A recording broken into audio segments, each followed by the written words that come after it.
afternoon to some people. Good evening to some, depending on where you are. It's our pleasure to have you here. My name is Oyinka Oyedoku. I know we have a couple of people here from Telegram. If you're from Telegram, let me see your hands up.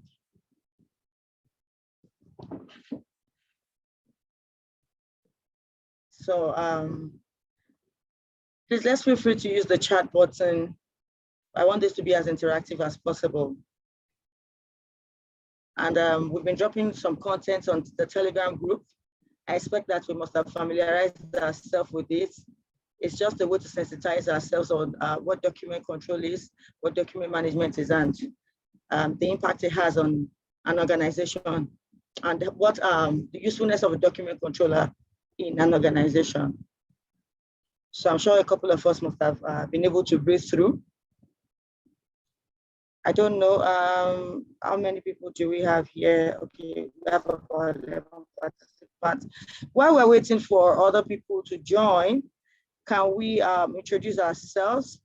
I think we should use the chat button for that so it doesn't get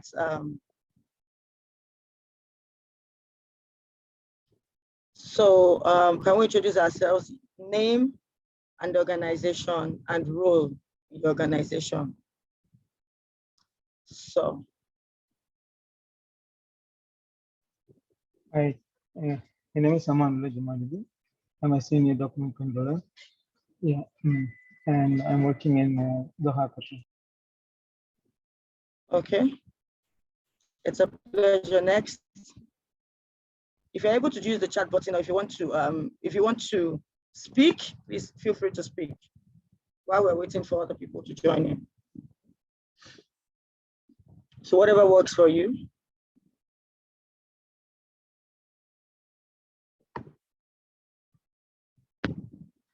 Okay, so let me call names to make it easy. Mr. Jeremiah Stephen.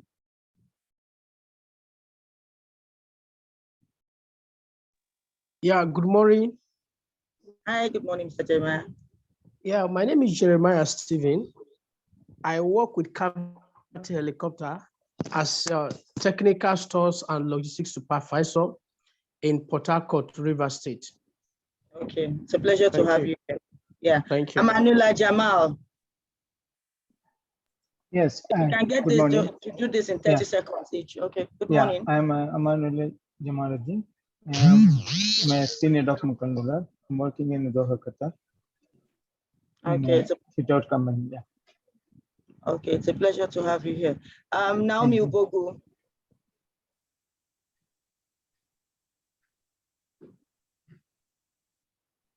Then we have, while we're waiting for Naomi, Tonu Barre.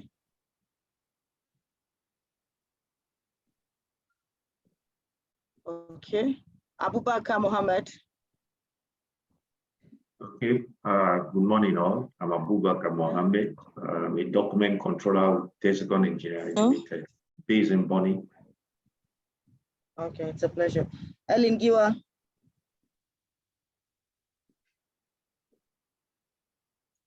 Good morning, everyone. My name is Ellen Giwa. I work in Random Soft Limited as their admin officer. Thank you. Okay, it's a pleasure to have you. I think the Tony Barry is here. You may want to unmute. Good morning, everybody. I'm Mrs. Tony Barry. I'm a lecturer with Bayelsa State College of Education, and I lecture in the computer science department of the school. Thank you. Okay, it's a pleasure to have you. Francois.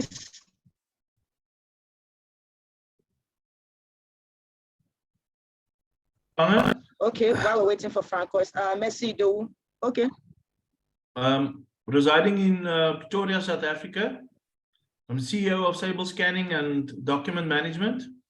Document management specialist. Been working in this environment for 23 years. Thank you very much. It's a pleasure to have you here. Messi do. Good morning, all. My name is Messi Idowu. I'm an Information Management Officer of the Lagos Primary Health Care Board. Thank you.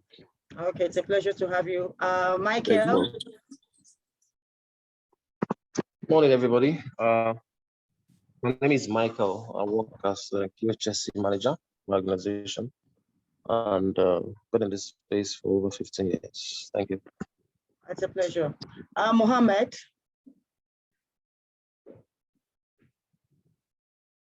Okay. Mohammed. Hello, good morning, everyone. Can you hear me? Yes, we can hear you. Yes, my name is Muhammad Qureshi, and I am Vice President for Information Management in the United Arab Emirates. Part of my scope of work is overseeing the document management aspects. That's why I'm joining this session. Cheers. Okay. It's a pleasure to have you. Abdul Fattah Akobi. My name is Abdul Fattah Akombi, Associate Partner at Deliki Onabanjo & Co, Lagos. It's a pleasure to have you here. Shahjan, I think you spoke earlier, I'm not sure. Hi, good afternoon. My name is Shah Jahan. I am in Dubai. I am working at one service company. I am a document controller in more than 10 years. Okay, it's a pleasure. Ibrahim.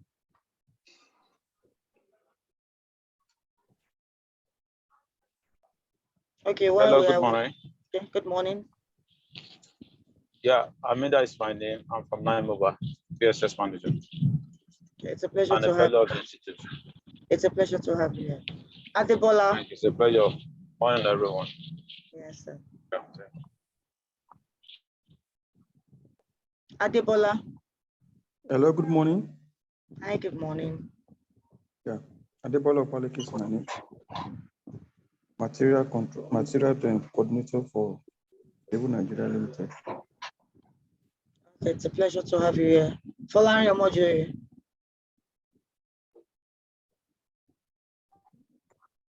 Yeah, hello. Good morning, all. Good morning. Can I be heard? Okay. Yeah, Folani Omojoye.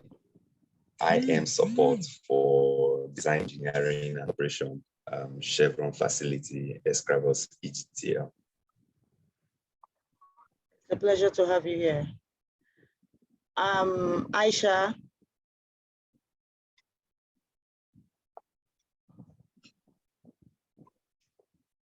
Good morning, all. Good morning.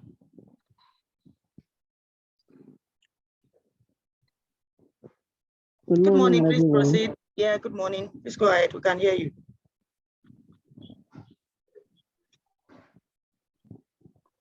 Okay, yeah, okay. Your name and the organization and what you do. I think you just came in, so you didn't catch that. Hello. Hi.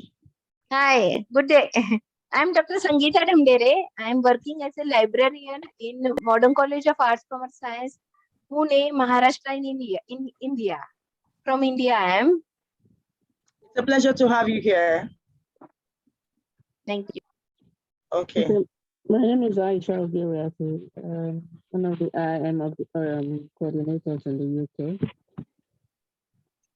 I work as an administrator in the UK. It's a pleasure to have you here, ma'am. Hede Salau.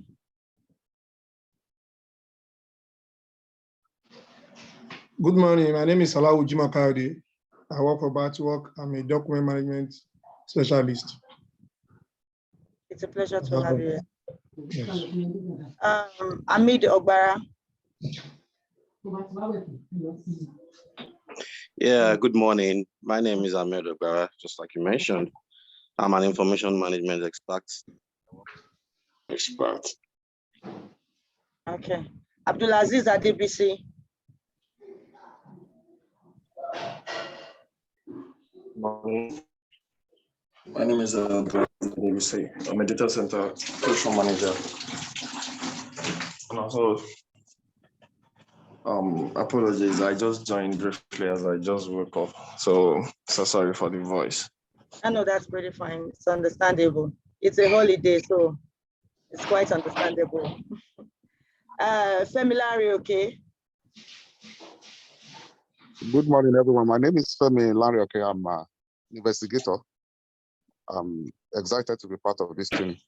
It's a pleasure to have you here, sir. Thank you. Stella Chijioke.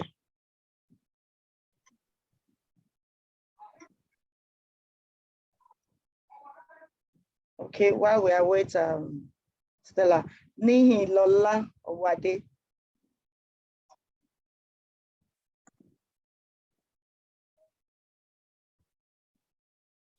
Okay. We are hoping Stella Chijioke and Nihi Lola would put in their introduction into the chat box because we need to start now.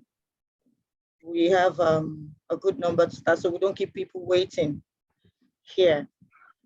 So shortly, I'm going to be inviting the President, Chairman, Institute of Information Management Africa to come on board. He's going to be our facilitator for today. And then we have another facilitator in-house. So while we are waiting, if you are here to introduce yourself, you can do that right away. Tell us your name, what you do, your organization and what you do. Thank you very much, everyone.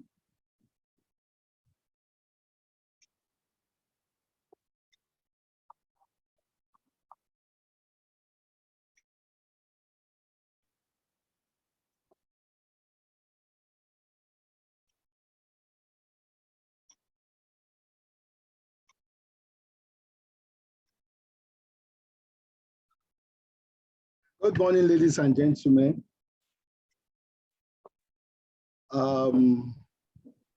It's indeed a great pleasure to have you all here today for this important session.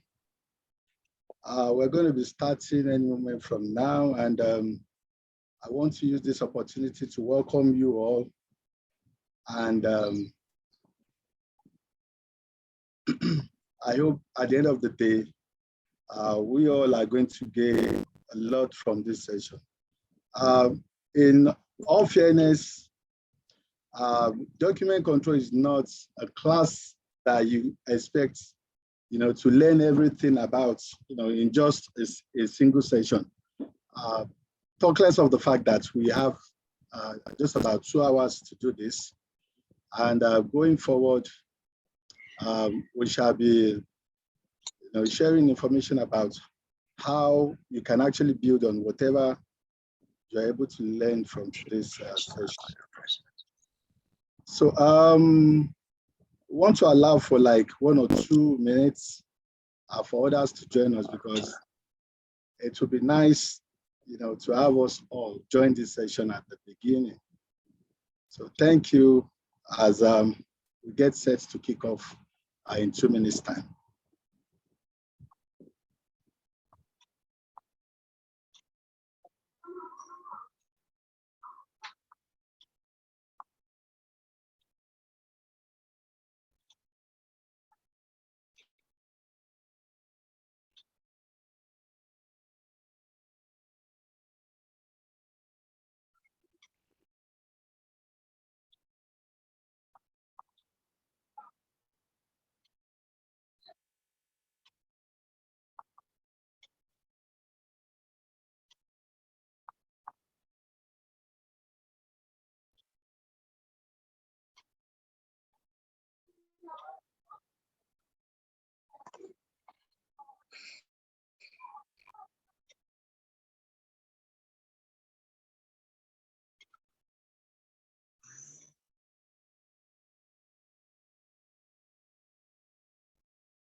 Mechanical phone on behalf of the Ramadan Committee.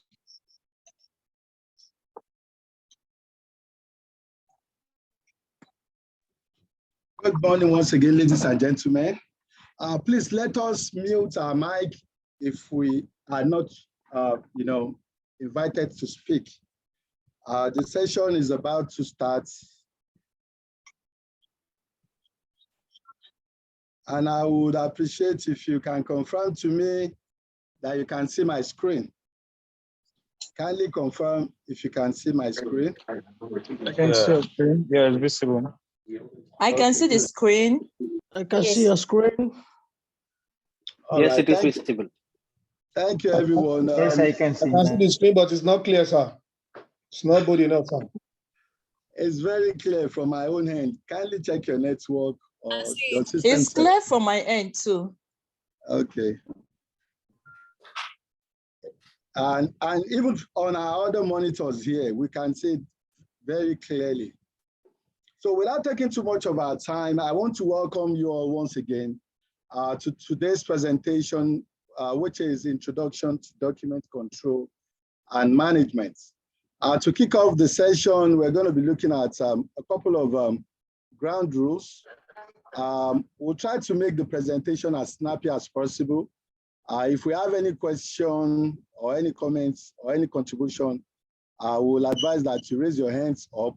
That would definitely be after the presentation. Then you'll be invited in to ask your question. Anytime we're not speaking, it is advisable for us to mute our mic in order not to distract others.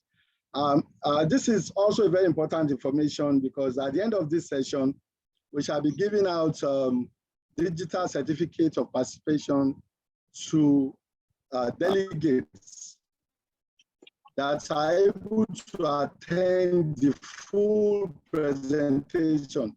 Like we all are aware, the Zoom platform has the facility to help us to track the duration of time that each participant actually participated. So that about the ground rule. You're welcome to the Institute of Information Management. We are the premier African professional institute in the field of data, information, records, content, archives, knowledge management. And as a professional institute, we provide standards, certification, competencies. So by way of introduction, I was briefly introduced earlier on. I'm Ambassador Dr. Oyedokun Ayodejoyiwole. I'm the President, Chairman, Governing Council of the prestigious Institute of Information Management, IIM Africa. I am a computer scientist. I've been in the IT IIM industry for over 2 decades now. And when we talk about data and information management, this is something that personally I do have passion for. And it's indeed a great pleasure for our training department to have insisted that I facilitate today's presentation. Without boring you with my profile, you can actually check out my profile summary on my LinkedIn page. I'm on LinkedIn and other popular social media platforms like Facebook, Twitter, Instagram, and so forth. So talking about the Institute of Information Management, we're an international professional institute, like I mentioned, and we strive as a professional platform to bring professionals across the globe together in different fields when we talk about information management.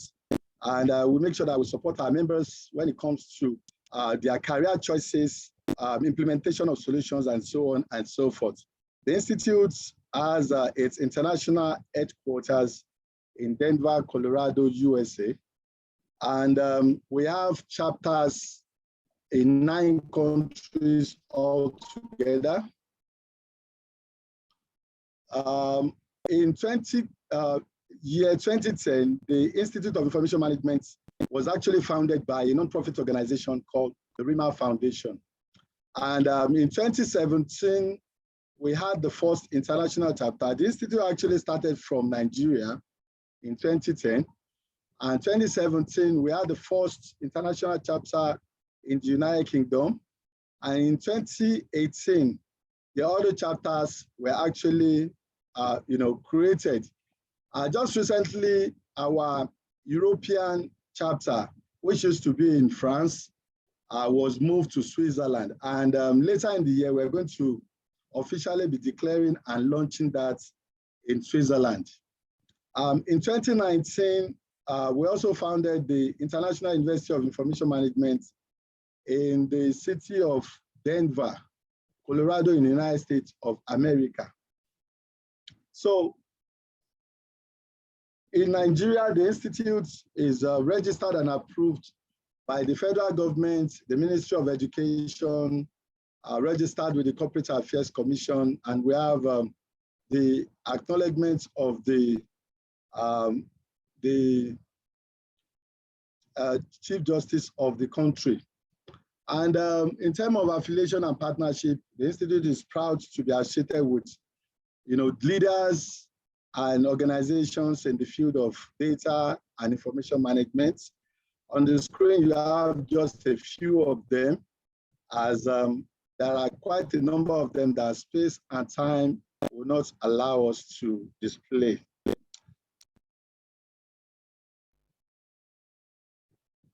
So getting on our presentation, the Institute of Information Management offers,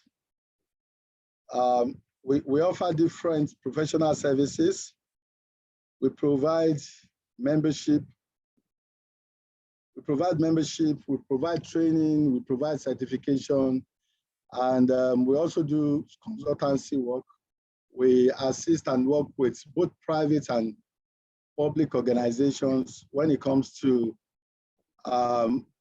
resolving challenges being faced in the area of records and information management.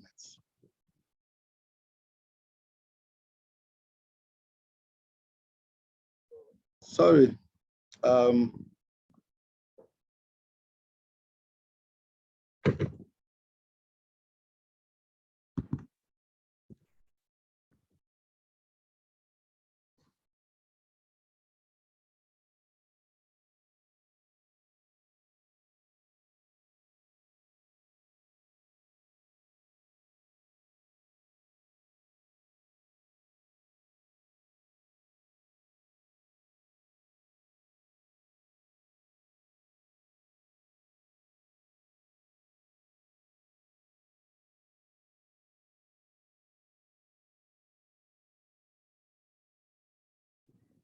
Sorry for the break in transmission. I hope you all can still see my screen.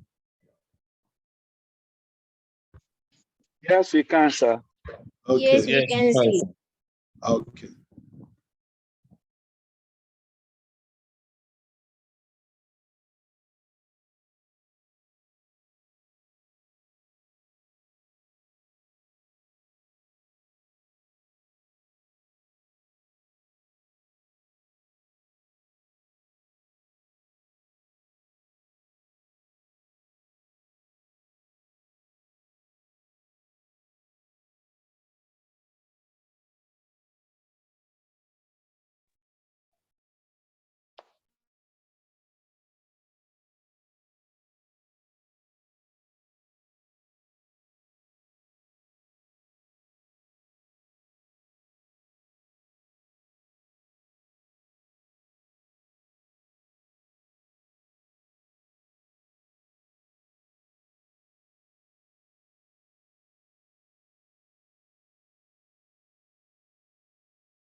So sorry about the break in transmission. The slide is refusing to progress.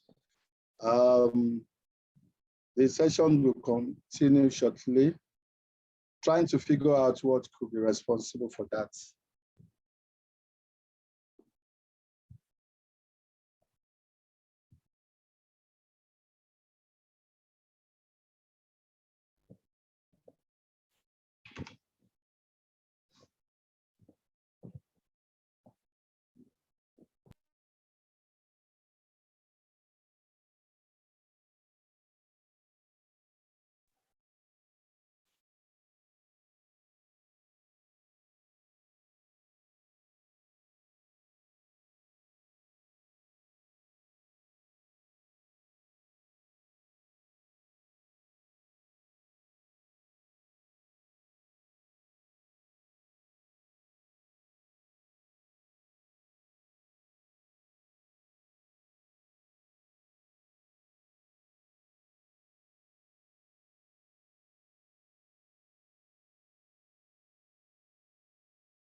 Kindly confirm if you can see the screen again. I can confirm, sir. I can Yes, see, sir. confirm. I can Yes, see yes, the sir. screen. I can see the I screen, can sir. Thank you very much. I can see the screen, sir. Okay.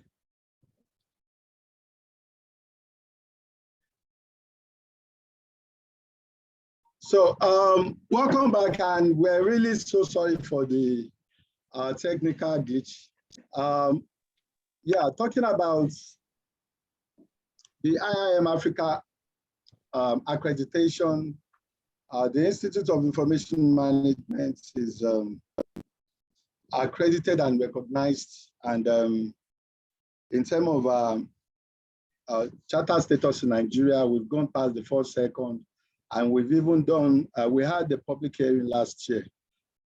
We are accredited by NINAS. We also partner with them in ensuring standards, in all that we do as a professional institute. So like I mentioned earlier on, we have partners to a number of international professional organizations and institutions, leaders in the field and in the industry.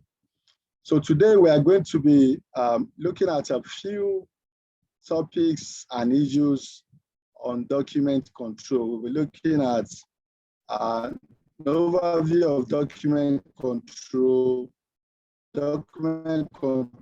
procedures, the benefits therein for us, understanding rules as a document controllers, management system, electronic document management system, best practices in document control, and we'll be rounding it up with additional information about the Institute of Information Management.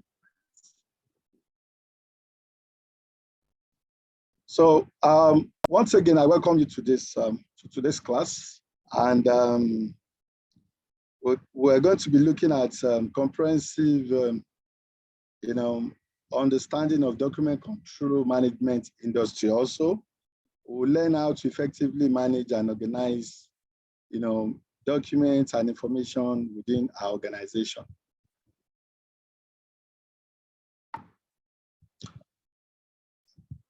So before we proceed into the presentation proper, I would like to crave your indulgence, to take your time to fill out this particular pool we're going to launch right away. We're just going to spend the next 5 minutes to get that sorted out. So kindly take your time to fill out or respond to the poll that is being displayed on the screen. I hope we all can see the poll. The poll questions are there. And in the next 5 minutes, we shall be closing the poll.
Thank you, everyone.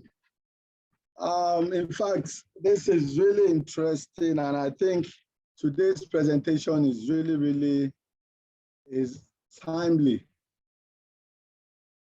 From the first question, we have how familiar are you with document control procedures? And 26% of respondents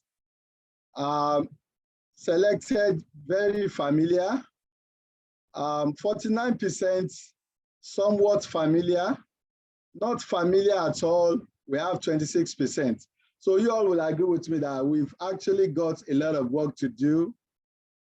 And number two question is, how important do you think document control is for your organization?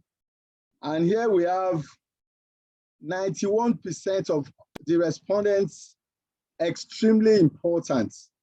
That is good. We have 9% saying somewhat important. And we have 0%, for those that think it's not important to them and their operations. So what type of documents do you think require document control? Please, if we are not speaking, just mute our mic, please. Let us mute our mic. Let us mute our mic, please, if we're not speaking.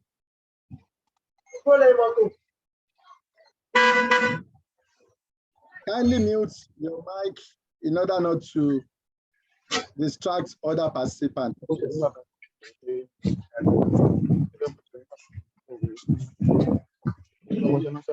Kindly mute your mic.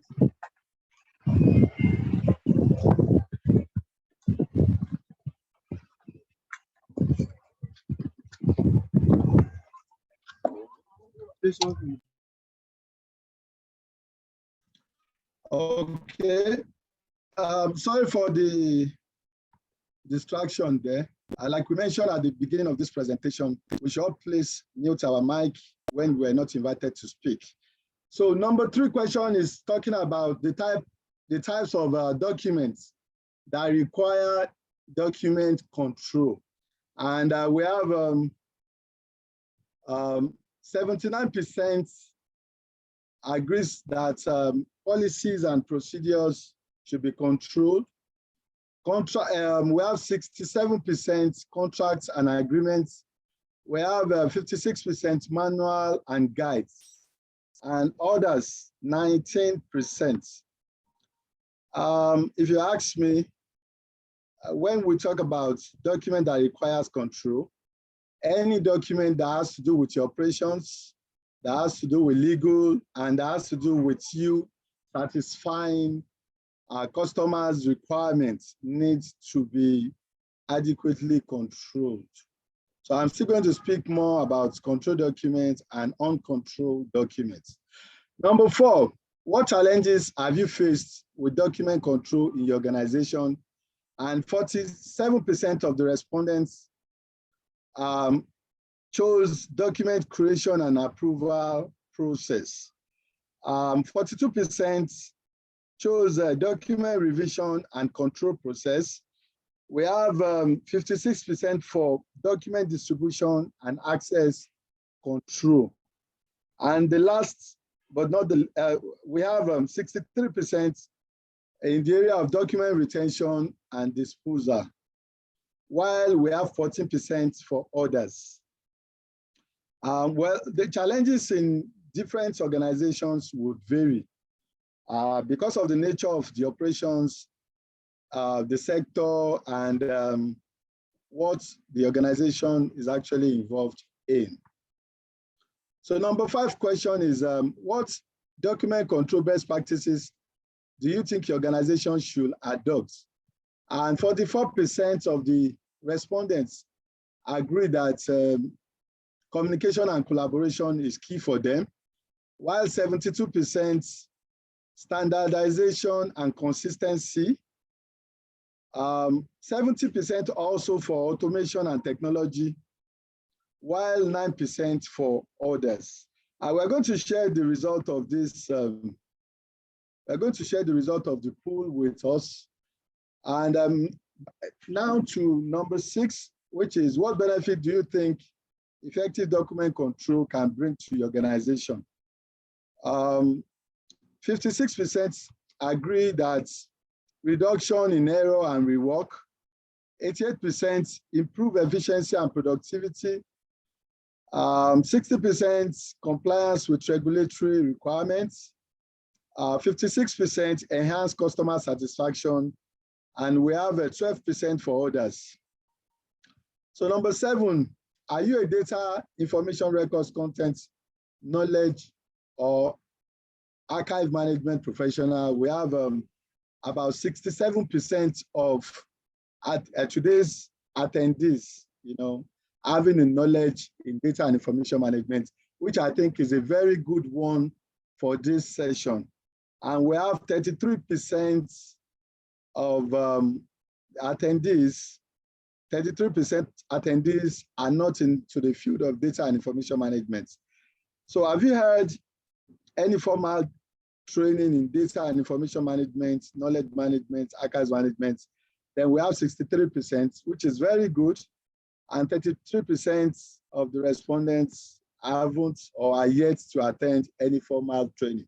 So I think today's class is going to be a good and solid foundation for those that are yet to attend any training of this kind, to set the ball rolling for them.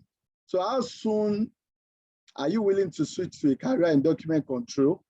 We have 40% of the respondents are ready to switch immediately. Then in the 16% in 3 months, 5% in 6 months, 12% in 1 year. And those that are not even sure, just about 16%. So number 10, which is the last question, what is your motivation for document control career? 16% for salary increments, 37% for career switch, 14% opportunity to travel abroad, and we have 0% for, it means we all are interested, not interested is 0%, and others are 33%. So like I promised, we've shared the result of the poll, And even after the class, we're also going to make it available.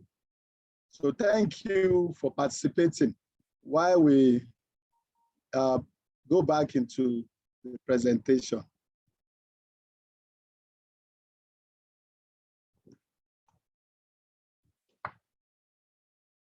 So do we have any questions before we proceed?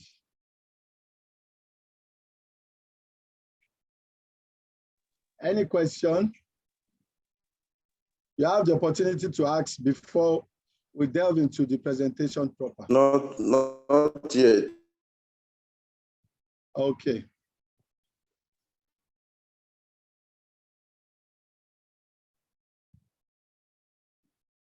So we're starting with the definition of document control.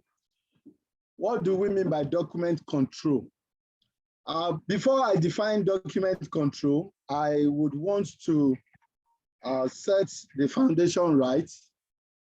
And for those of us that are yet to, benefit from a formal training in document control and management, as professionals in the field of information management, you find yourself in one out of these two particular work environments.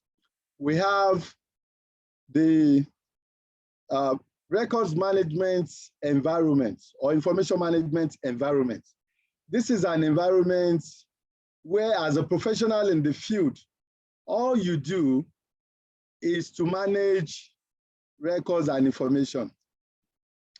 And the other environment you can find yourself is the project environment. In a project environment, the information and documents you are going to be interacting and interfacing with are referred to as live documents. So when we say a document is a live document, what are we talking about? A live document is a document that from time to time would have to change from its original state. So if you find yourself in such an environment, then it means you need to have extra skills in managing information. But in the records management environment, you're only restricted to managing those information and their life cycle without necessarily having to change the content of those information. So we have controlled and uncontrolled documents. So uncontrolled documents are those documents you find in the records management environment, while controlled documents are documents you are going to be interfacing and interacting with in a project environment. So by way of definition and from what you can see on the screen, document control has to do with managing the document life cycle. That is right from the point at which the document is being created or is being received. So it's either you are creating the document or you are receiving it from a third party.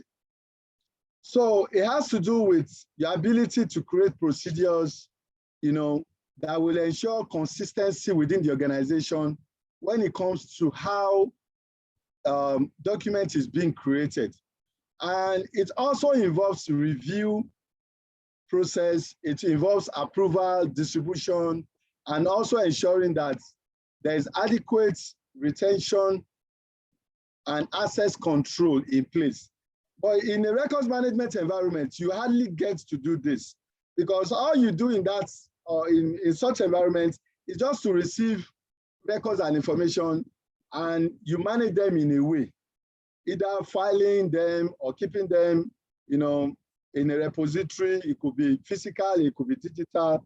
It doesn't really matter. The procedures are the same. Please, let's mute our mic. So why is document control important?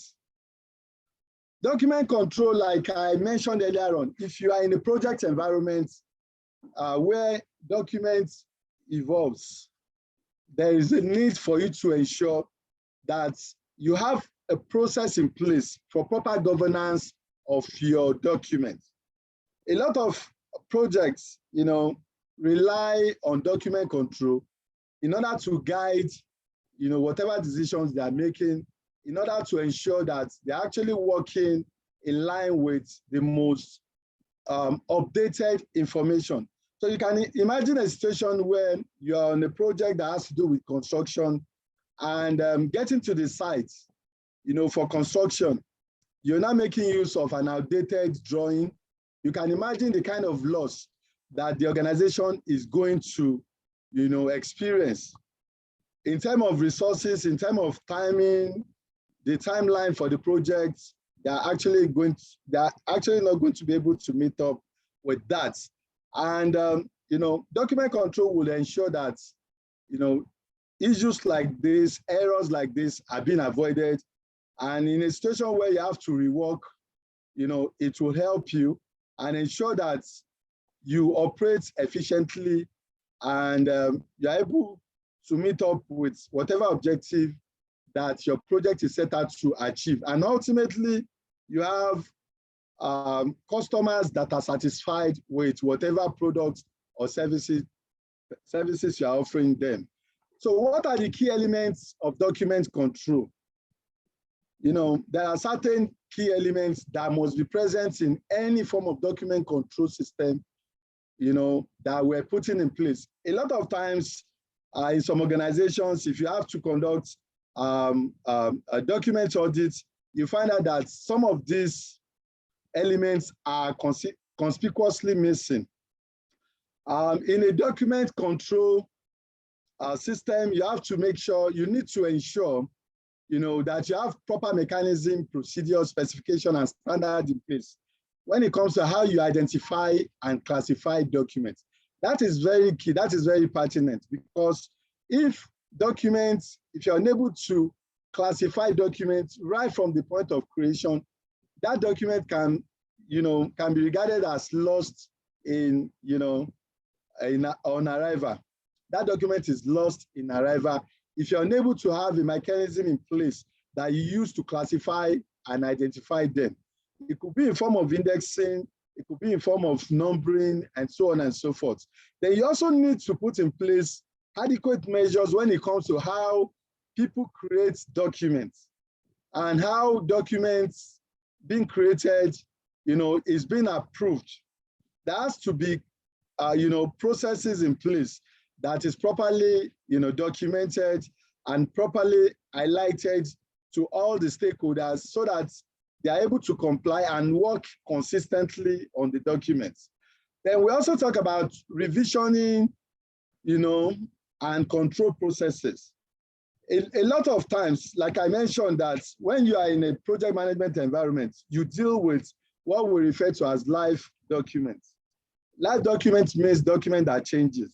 So if document changes, it means that apart from you indexing and numbering them, you have to have in place a mechanism that will help you to revise the document. It could be document, it could be manual, it could be drawings, it could be maps, it could be anything. There has to be a mechanism in place that will help you, to identify and differentiate these documents. So as you make corrections on documents, you rev them, we refer to them as being revving up. You revise them upward. Depending on the nomenclature that you have decided to use, depending on your data and information management policy within your organization, you have to revise them. Each time you make any correction or you update any document, you have to change the revision number. Then we also talk about distribution and access control. This is also very key. We all want to ensure that within our organization, we are able to protect ourselves as employees, we're able to protect our organization, we're able to protect other stakeholders that we work with, our partners, joint venture initiatives, and so on and so forth. And the only way we can do this is to make sure that we have adequate distribution channels in place, adequate access control, so that on your distribution list, you know who is expected to see any particular document based on your identification and classification that we mentioned earlier on. So we also talk about the need for you to ensure that you have retention and disposal, rules and policies in place, because all of this will help you to identify and know what you are supposed to keep and for how long it should be kept within your system. In a lot of countries, this is something that is really, really serious, because if you are managing records and information, you need to have retention policies that will guide their retention. Otherwise, if you keep records and information beyond the time they are supposed to be kept, the organization could be penalized. The organization could actually be penalized, and you don't want that to happen. You don't want to pay fine. You don't want your reputation, to be tainted in any way. So we all can see the importance of having a document management system in place. So the type of document that requires control, from the questions we asked during the poll, all organizational documents that are critical to its operation, legal compliance, and customer satisfaction are all necessary to ensure that they are properly controlled. So it includes policies, procedures, contracts, specifications, manuals, and so on and so forth. So the document creation and approval process involves your ability to be able to, as document controller, you need to be able to help your organization, you need to be able to help your department, you need to be able to help your project team, to identify the need for new documents to be created. You need to be able to help them to identify those documents that need to exist. In the course of our other classes, there are certain tools that as document controllers we need to have in place when we are on a project. We have, there's a tool called MDR, Master Deliverable Register. So having an MDR in place would already help you to know what you expect, to have on the project in terms of documents. Then you also need to help to determine the document contents and the formats. This is another important essence of document control, because a number of times, to some of us that are document controllers that are here online, you all agree with me that when you're interfacing with other stakeholders, maybe contractors to your company or other associates, that your organization is actually working on a particular project, there is always a need for you to define, some of these elements. That is, you need to help to determine the kind of content you are expecting from your counterparts. You need to determine the format they are supposed to send the documents to you. Do you want them to send native copies to you, or you want them to send PDF copy to you? You need to define that. You need to let them know. You need to let them know the fonts that the document should be prepared in. You need to determine the size, the font size. You can see how important document control is and how detailed document control can be. Then also you need to help to create draft of some documents to serve as a go-by, for people to see what you're talking about, and for them to be able to adopt in form of templates, for them to be able to meet up with whatever requirements that the contracts are specified. So you also need, as document controllers, you need to review and revise the draft documents each time it's being created. If there is any need for any modification, as document controllers, you are the gatekeepers. Document controllers are referred to as gatekeepers. What it means is that being a gatekeeper means you are, as a document controller, you are a responsible personnel on any project that you find yourself. You are very much responsible. And as a document controller, a lot of project team members will be looking up to you. And as a result of that, you revise and review draft documents so that if there is any issue around non-compliance in line with the projects, in line with the contract that your company has signed, with the clients, you should be able to identify all those and be able to correct them appropriately. Also obtain approval and sign off from authorized personnel. It is your responsibility as a document controller to be able to identify leads for different disciplines that may exist on your projects or within your organization. You would have leads for different functions. When we talk about functions, we're talking about departments. We're talking about disciplines on a project or a department in an organization. Then as a document controller, at the end of the day, after finalizing, reviewing, and revising documents, it is your responsibility as a gatekeeper to ensure that you publish and distribute the documents to the appropriate stakeholders. There are lots of stakeholders on the project, and it is your responsibility to be able to identify those that need to access those documents, those that need to review those documents, the person that is authorized to consolidate whatever comments that is being gathered on the documents, you need to identify, and also the person that is expected to approve it at the end of the day. So when we talk about document revision and control process, what are we talking about? You know, the process involves identifying the need for document revision, determine the revision content and scope, update the documents accordingly, review and approve the revised documents, publish and distribute the revised documents, retire outdated documents. These are extracts from what I've explained earlier on. So as a document controller, it is a responsibility to identify, determine revision. Then the moment you've been able to collect all the necessary modification, you are to make sure that the document is updated accordingly, is being approved, and you ensure that you share with those stakeholders on your project that needs to work with the documents. And ultimately, documents that are no longer necessary or useful on the project, you are supposed to retire them either to the archives or to put them somewhere in the repository where such documents belong. So when we talk about document distribution and access control now, these are the following steps that needs to be followed. We need to identify the authorized personnel who need to access the documents. You know, the prevalent risk that we all are exposed to now as individuals, as organizations, as governments, is what we term as information risk. Information risk is the latest risk now and across the globe.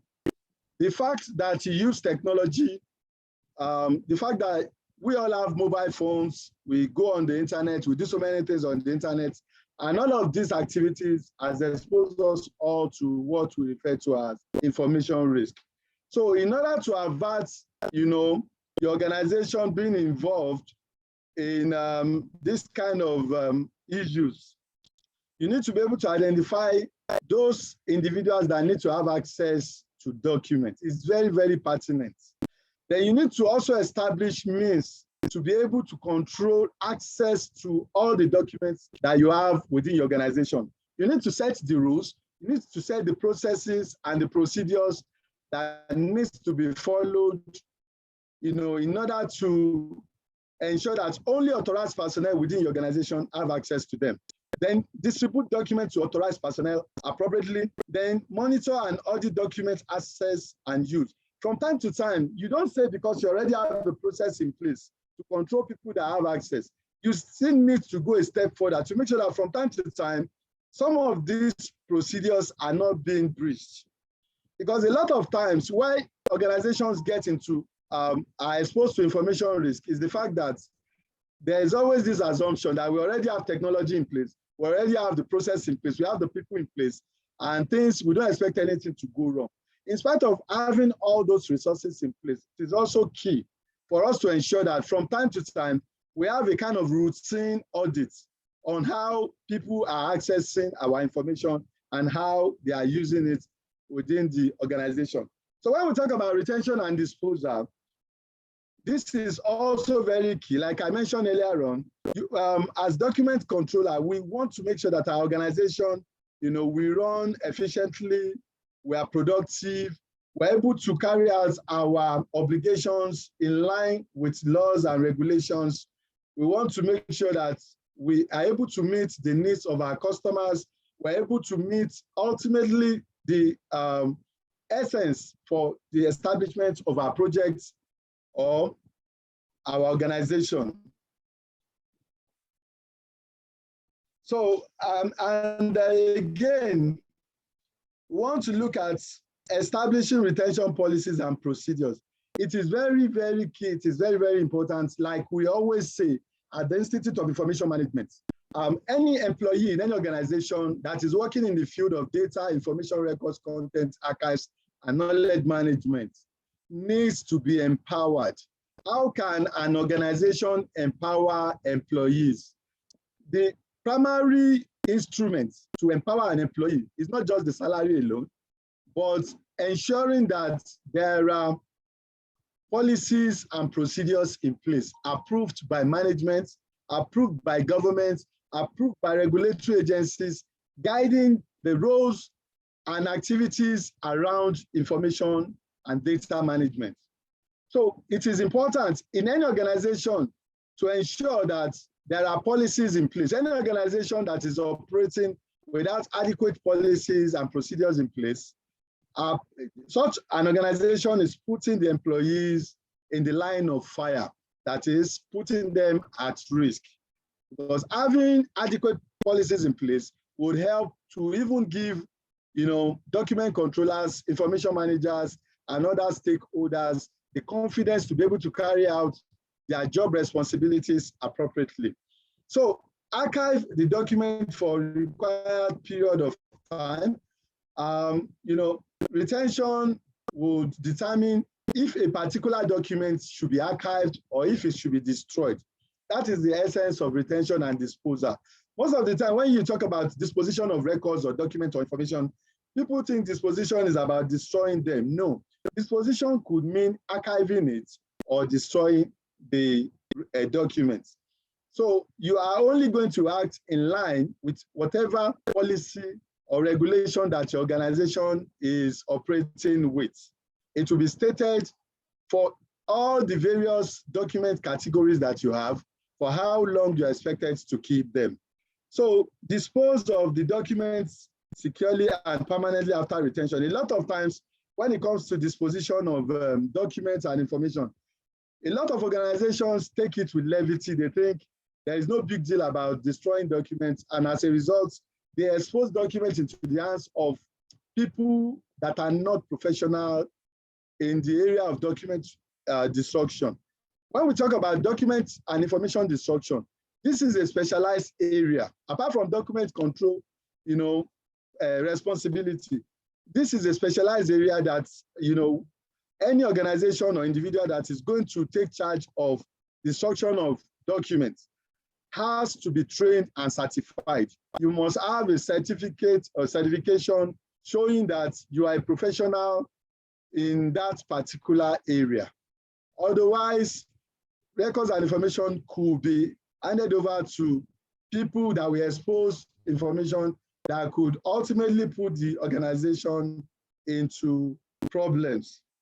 So a document controller is responsible for managing and organizing, including controlling whatever records and documents or information in order to ensure that they are accurate, they are up to date, and easily accessible. That is, in fact, you hardly find any project team that does not have a document controller. In fact, most project team would have multiple document controllers, simply because of the fact that they know how important this role can be. Because any single mistake in document control could even lead to the end of an organization. It could cost them a lot of money. It could cause them a lot of damage in terms of reputation, in terms of, customers, patronage, and so on and so forth.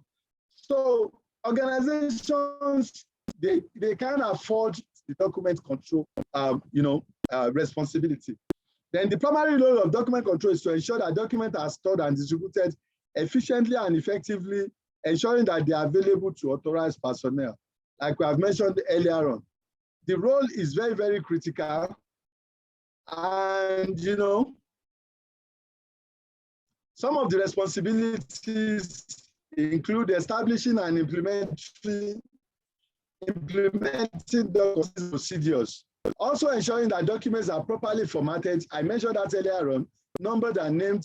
Then in terms of version control, documents are properly, you know, being revised. Also in the area of review and approval, tracking and managing document changes, distributing documents to authorized personnel, ensuring that documents are stored and archived in secure repository, maintaining document register. This is also very, very key. As document controller, part of our tools, I mentioned NDR earlier on. You know, document register is also very key, which will help you to track documents. It will help you to know the status of documents. You can do this digitally, or you can even do it manually. And most of the organizations that are yet to fully automate their processes, some of them use Microsoft Excel. You know, each time document changes, they update the status and the location of such documents on the register. Then conducting regular audits is also part of the responsibility of a document controller, because you want to ensure that your organization continues to remain compliant with whatever regulation or standards or law that may be enforced in any organization where you find yourself. Then collaborating with other departments or teams to ensure consistency, standardization in document control practice. I mentioned the fact that as document controllers are gatekeepers. So as gatekeepers too, you need to be knowledgeable enough to educate people on the project, on what needs to be done. You need to be knowledgeable enough to liaise and collaborate and help other departments to set up systems that would ease collaboration with them. Kindly mute your mic, please. Somebody is speaking there. So managing documents. A document controller is responsible for maintaining and organizing all the documents. Like we mentioned earlier on, distribution of documents is also part of the responsibilities of document controller.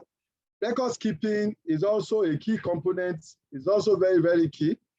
Compliance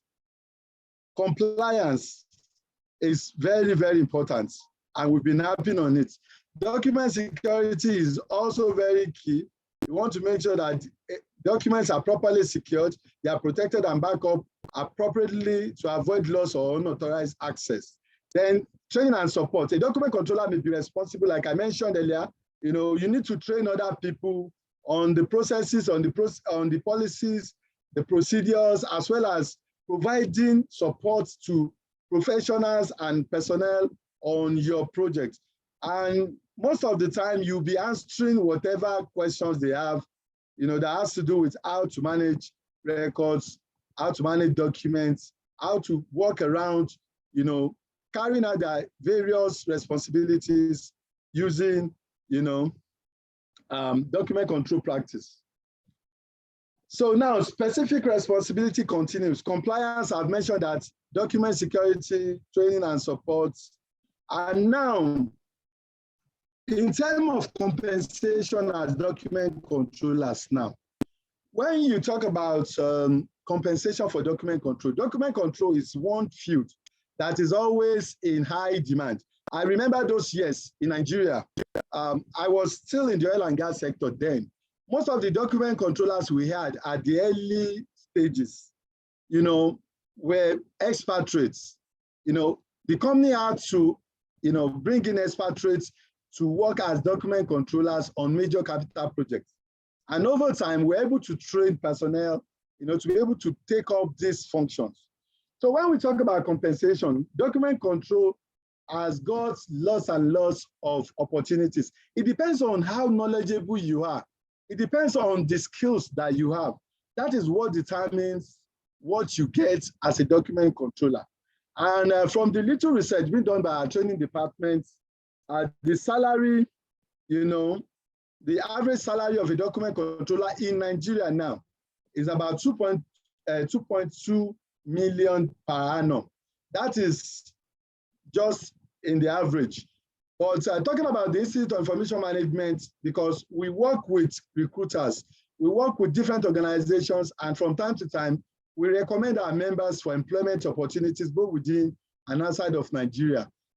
Those that we have recommended recently in the last few months, the average salary they got is about 4-point-something million, annual salary.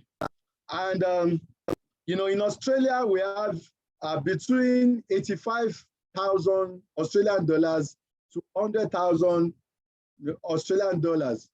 Then in the United Kingdom, we have an average salary of 33,000.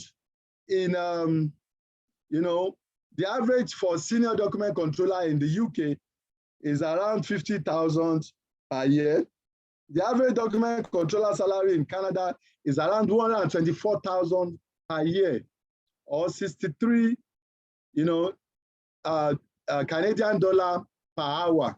So entry-level position starts at 59,000 per year, while most experienced workers will get up to 126. In fact, most of the time, if you are a document controller with skills and knowledge and all the necessary requirements, you always have the opportunity to negotiate your salary higher than what we have here. So that is why it is important for us to build capacity and ensure that we acquire all the necessary knowledge to be able to do this job.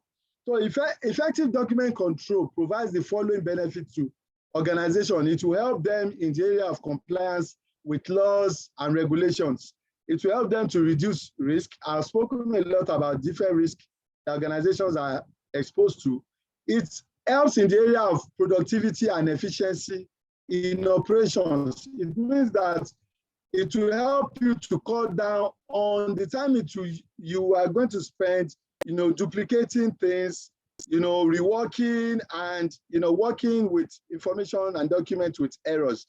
It will also enhance communication. That is, it will help you to make sure that document and information gets to the right people. And ultimately, you are going to have a satisfied group of customers. So when we talk about customers, customer does not necessarily have to be outside of your organization. If you are working in a department and you are providing services to other departments, those departments are your customers also. So at the end of the day, with effective document control in place, they will be satisfied, they will be happy with what you are offering them. They will be able to establish, even your organization will be able to establish the fact that you are contributing to the bottom line. The essence is about value. As information managers, as document controllers, anywhere we find ourselves, any organization, any project we work in, we're expected to bring to the table value that is quantifiable, value that the organization can relate with, value that will help to cut down and reduce the cost of operation, value that would help to mitigate risk, and so on and so forth. So implementing an effective document control system, an organization will need to follow these steps in order to be able to do it in line with global best practices. It is important to define the document types. There are different types of documents that you will definitely have within your project or your organization. So it depends on the sector you're working in. It depends on the discipline and so on and so forth. Then you also need to create document templates. I mentioned that earlier on. As document controllers, we need to have templates for all the document requirements so that it can serve as a go-by that other stakeholders, other individuals, departments, and people we are interfacing with will have something to start with.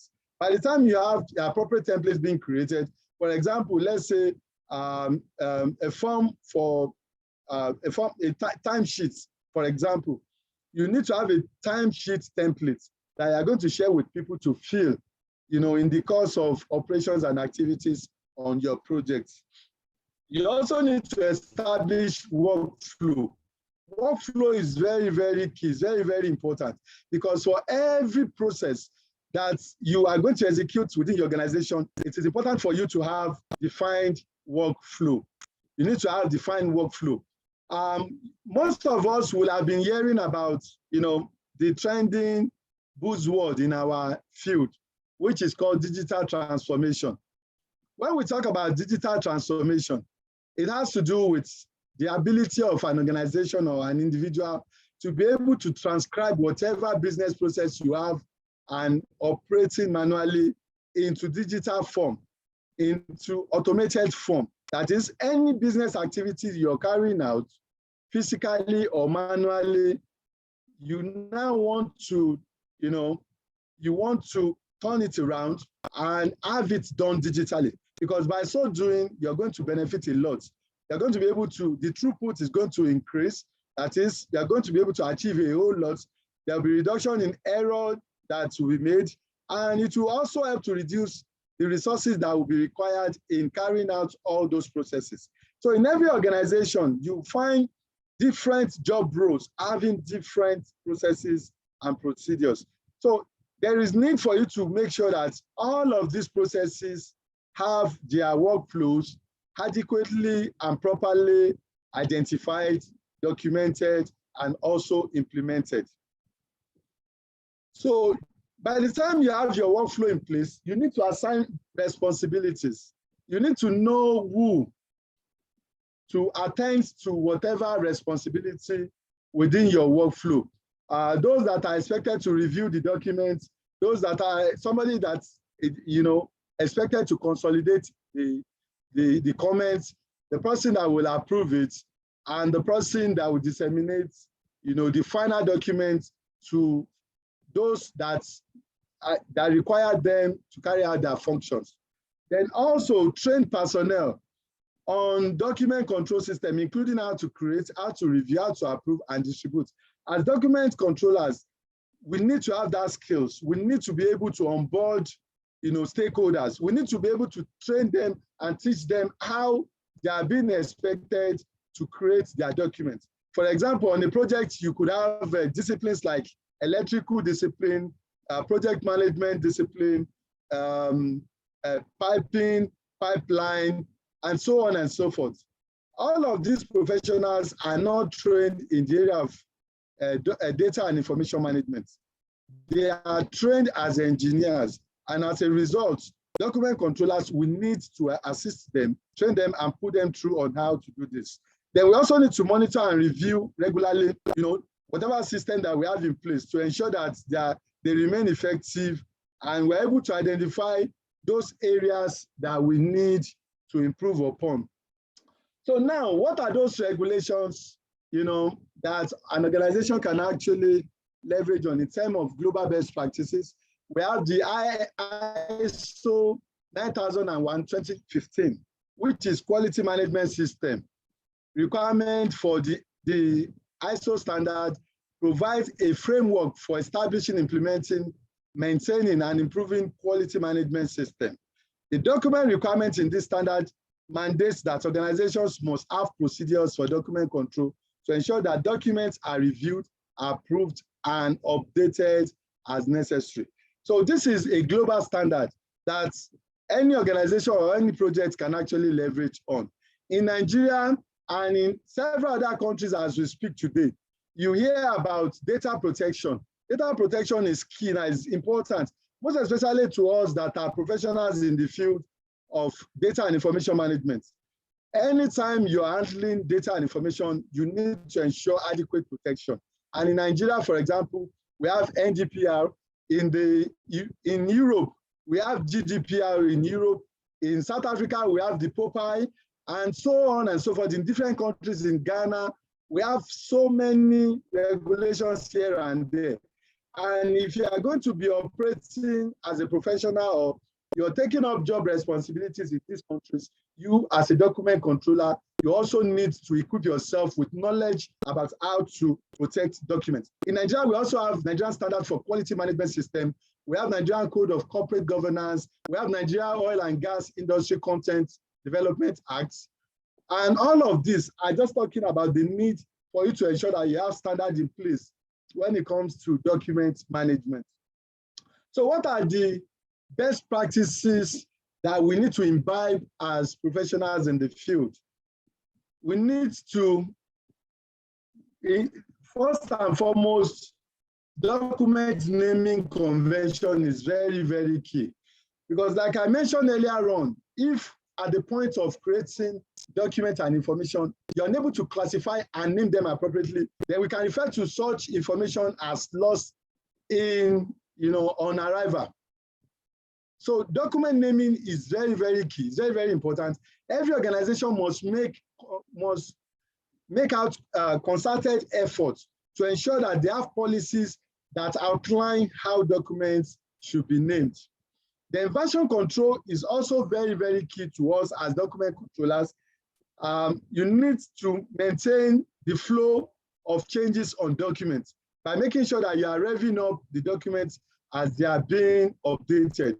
Then document review and approval process is also very, very key. Anytime you receive a document, maybe from a third party or from an organization outside of your organization, being a document controller, it is your responsibility to be able to identify those people that the main person that is supposed to review and approve them.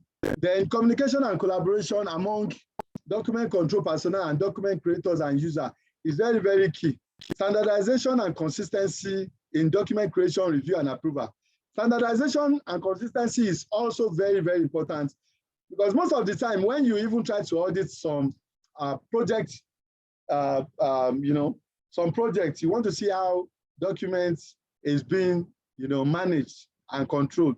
You find out that on a project where you're having 3 document controllers, if you ask them to perform the same role or to perform the same operations, you find out that the 3 of them are performing the same operations using 3 different means or 3 different ways. So this is where standardization comes to play. This is where consistency comes to play. You want to make sure that regardless of who is performing the function, it is still the same process that is being followed. Then automation and technology can be used to streamline document control processes and also help to reduce the level of errors that will be committed on the project. Now we talk about document control tools and technology.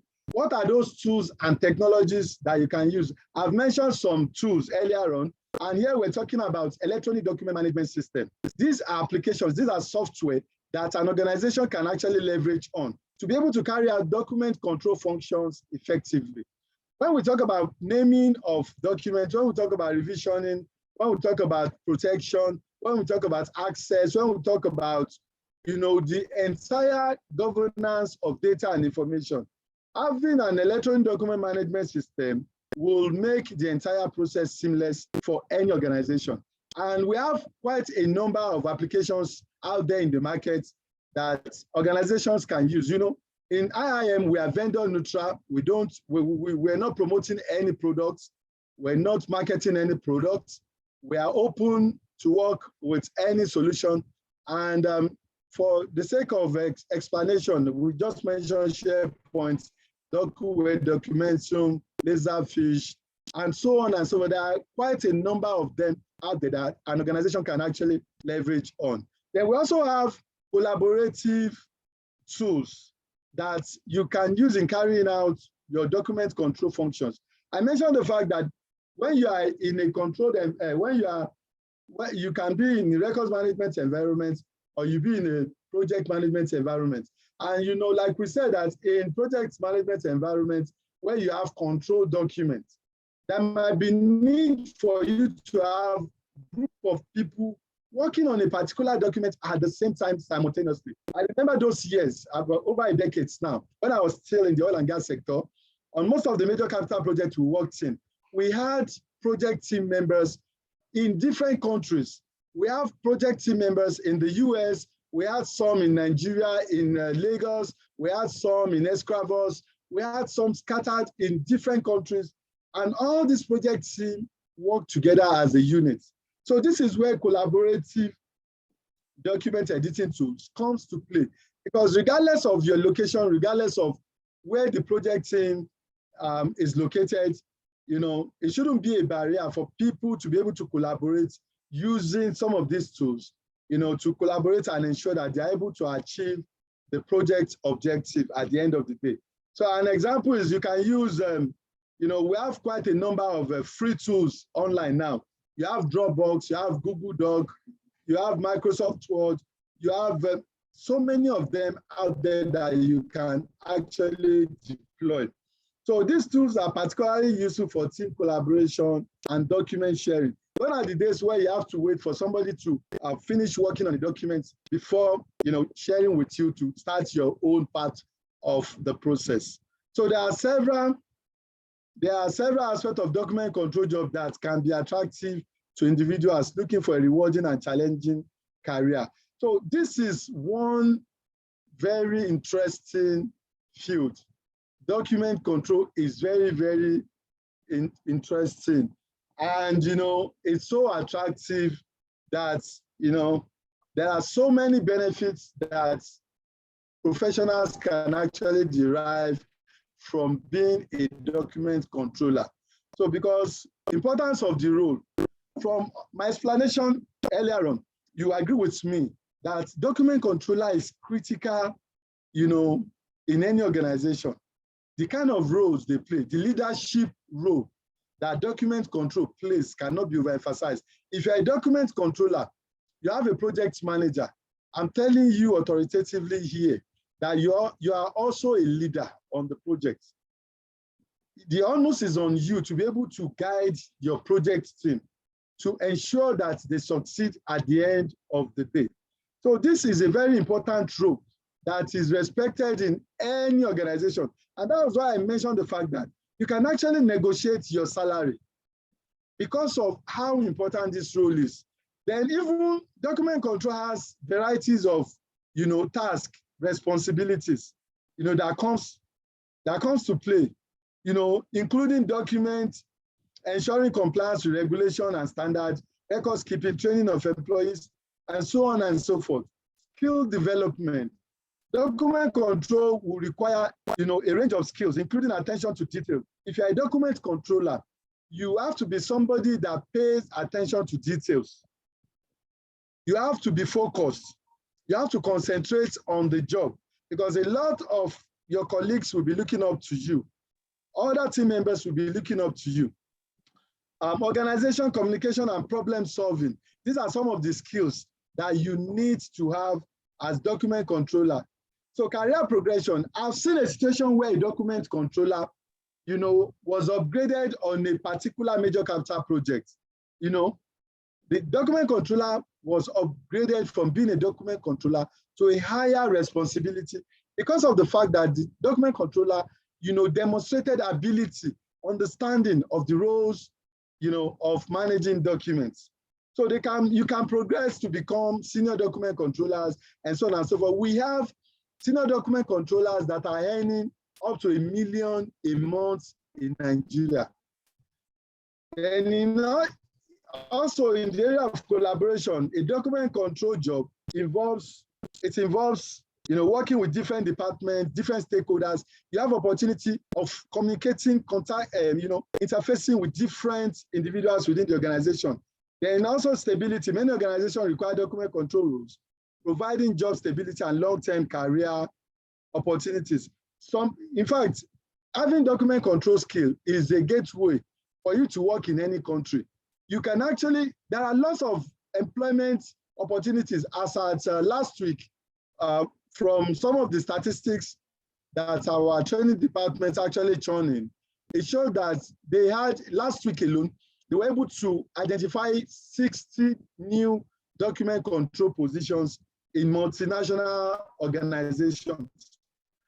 So document control could be a ladder that you can even take you out of the country. You can work anywhere. And the moment you're able to demonstrate these skills, organizations will be ready to sponsor your visa, for you to come over to their country to get work permits and be able to work. Then the process of becoming document control now, how and what do you need to do to become a document controller?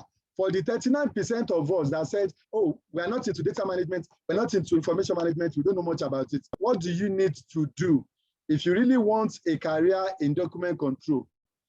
Primarily, you need education and training. Education and training is important. You need to make sure that you have adequate education and training in this aspect. The beauty of it again is the fact that your background is not a requirement. If you are not from the sciences background, you are not being discriminated against, regardless of your current discipline, regardless of what you do now. It's not a barrier. You can pick it up from here, from there.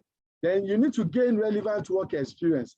Digital information management, we make sure that, you know, we're having a boot camp coming up shortly. After training candidates on document control, we're also going to fix some of them on internship with organizations. They are going to work on live projects where they are going to learn and have hands-on experience when it comes to work experience, because this is very key. Most employers would want, you know, a document controller that has hands-on experience. Then develop key skills. Document controller needs strong organizational, communication, problem-solving skills to succeed in the role. Developing these skills through work experience or training can help candidates stand out to potential employers, like I mentioned. So you also need to consider having certification. Digital information management, we offer certification program you can leverage on. Then after you have the skills, the knowledge, the exposure, and every other thing, you now need to begin to apply for job roles in document control.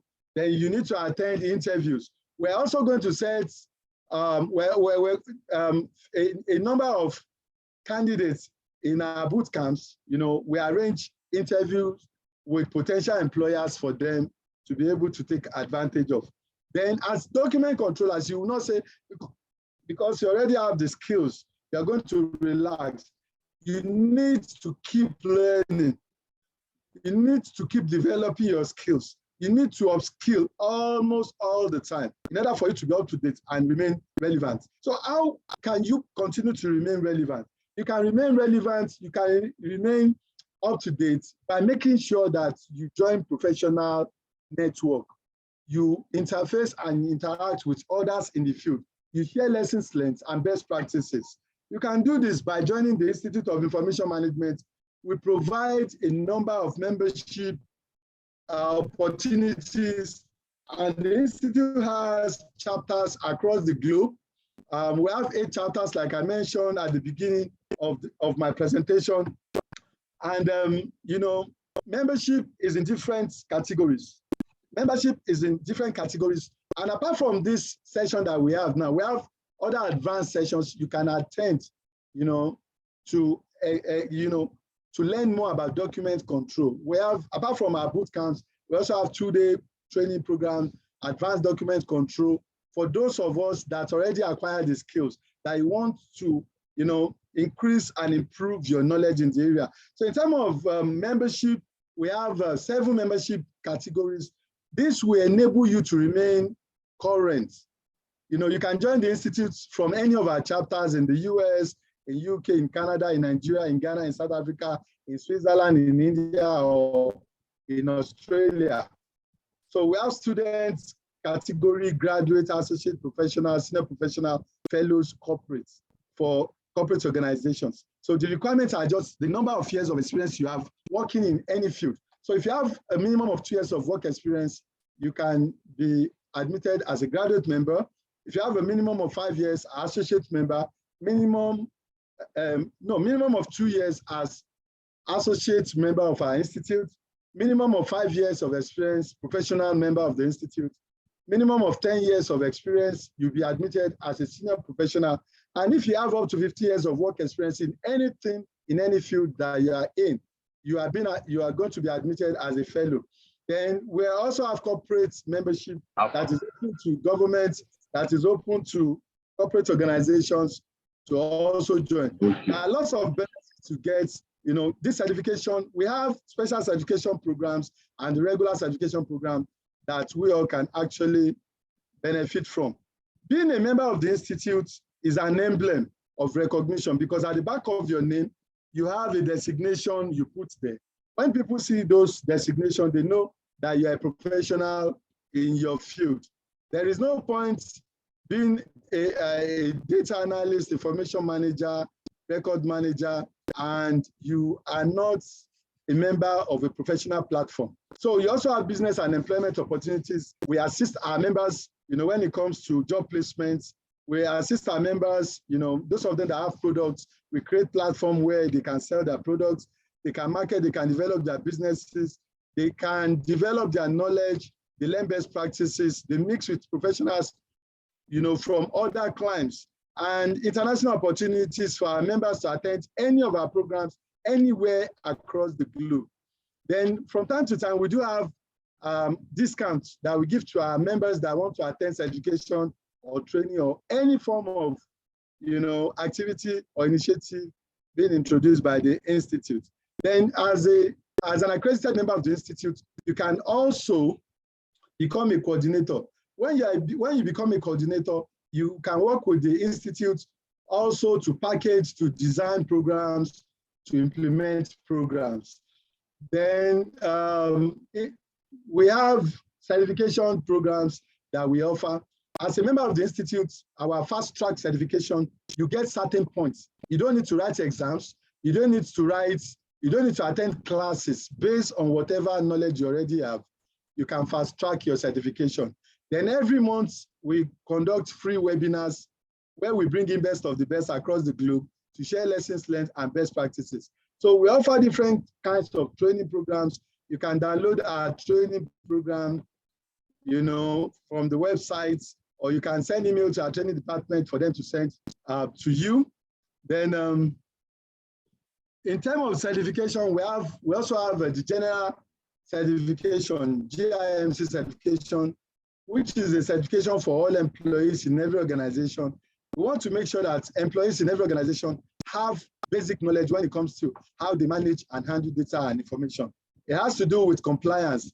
The requirement for data protection now, make it mandatory for organizations to train their employees when it comes to data protection and data management. So the IIM GIMC certification is a good opportunity, and it's a one-day program. Every attendee gets certificates of attendance, and professionals in the field get certificate of attendance and also write examination to get professional GIMC certification, which is renewable every 3 years. So the professional certification that we offer, and as document controller, in order to enhance your marketability, you can take advantage of IIM professional certification. And like I mentioned earlier on, we have the regular pathway, and we also have the points-based pathway for you to become certified. The regular pathway will require you to go through a registration process, which means you register for the certification program, and you have to take the certification from the first stage, which is IMP1. IMP is acronym for Information Management Professional 1. Candidates are expected to complete 5 modules. 5 modules are 5 subject areas. Then after completing and passing the exam for IMP1 certification, candidates are expected to proceed to the next level, which is IMP2. On IMP2, candidates are expected to also complete another additional 5 modules. After completing and passing the module, they can progress to the 3rd grade, to the 3rd level, which is IMP3.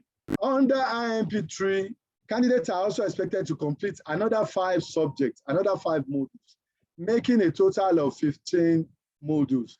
After successfully completing IMP3, candidates will now have the opportunity to opt and register for their master's certification. IIM provides 10 unique and globally recognized master's certification. So as professionals in the field, apart from having your first degree, your second degree, having a professional certification of this magnitude will stand you out among your competitors. So we have areas that you can actually specialize in after completing IMP1 to IMP3. So for the master's education, you can become certified in the area of archives management, data management, database management, document management, geographic information system, health information management, information security, knowledge management, library management, and records management. So these are all the 10 areas that you can actually have your professional master certification in.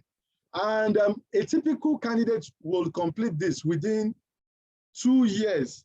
It will take a minimum of 2 years for you to be able to complete this. For you to be able to get your master certification, if you concentrate on it fully, it will take you a minimum of 2 years to complete.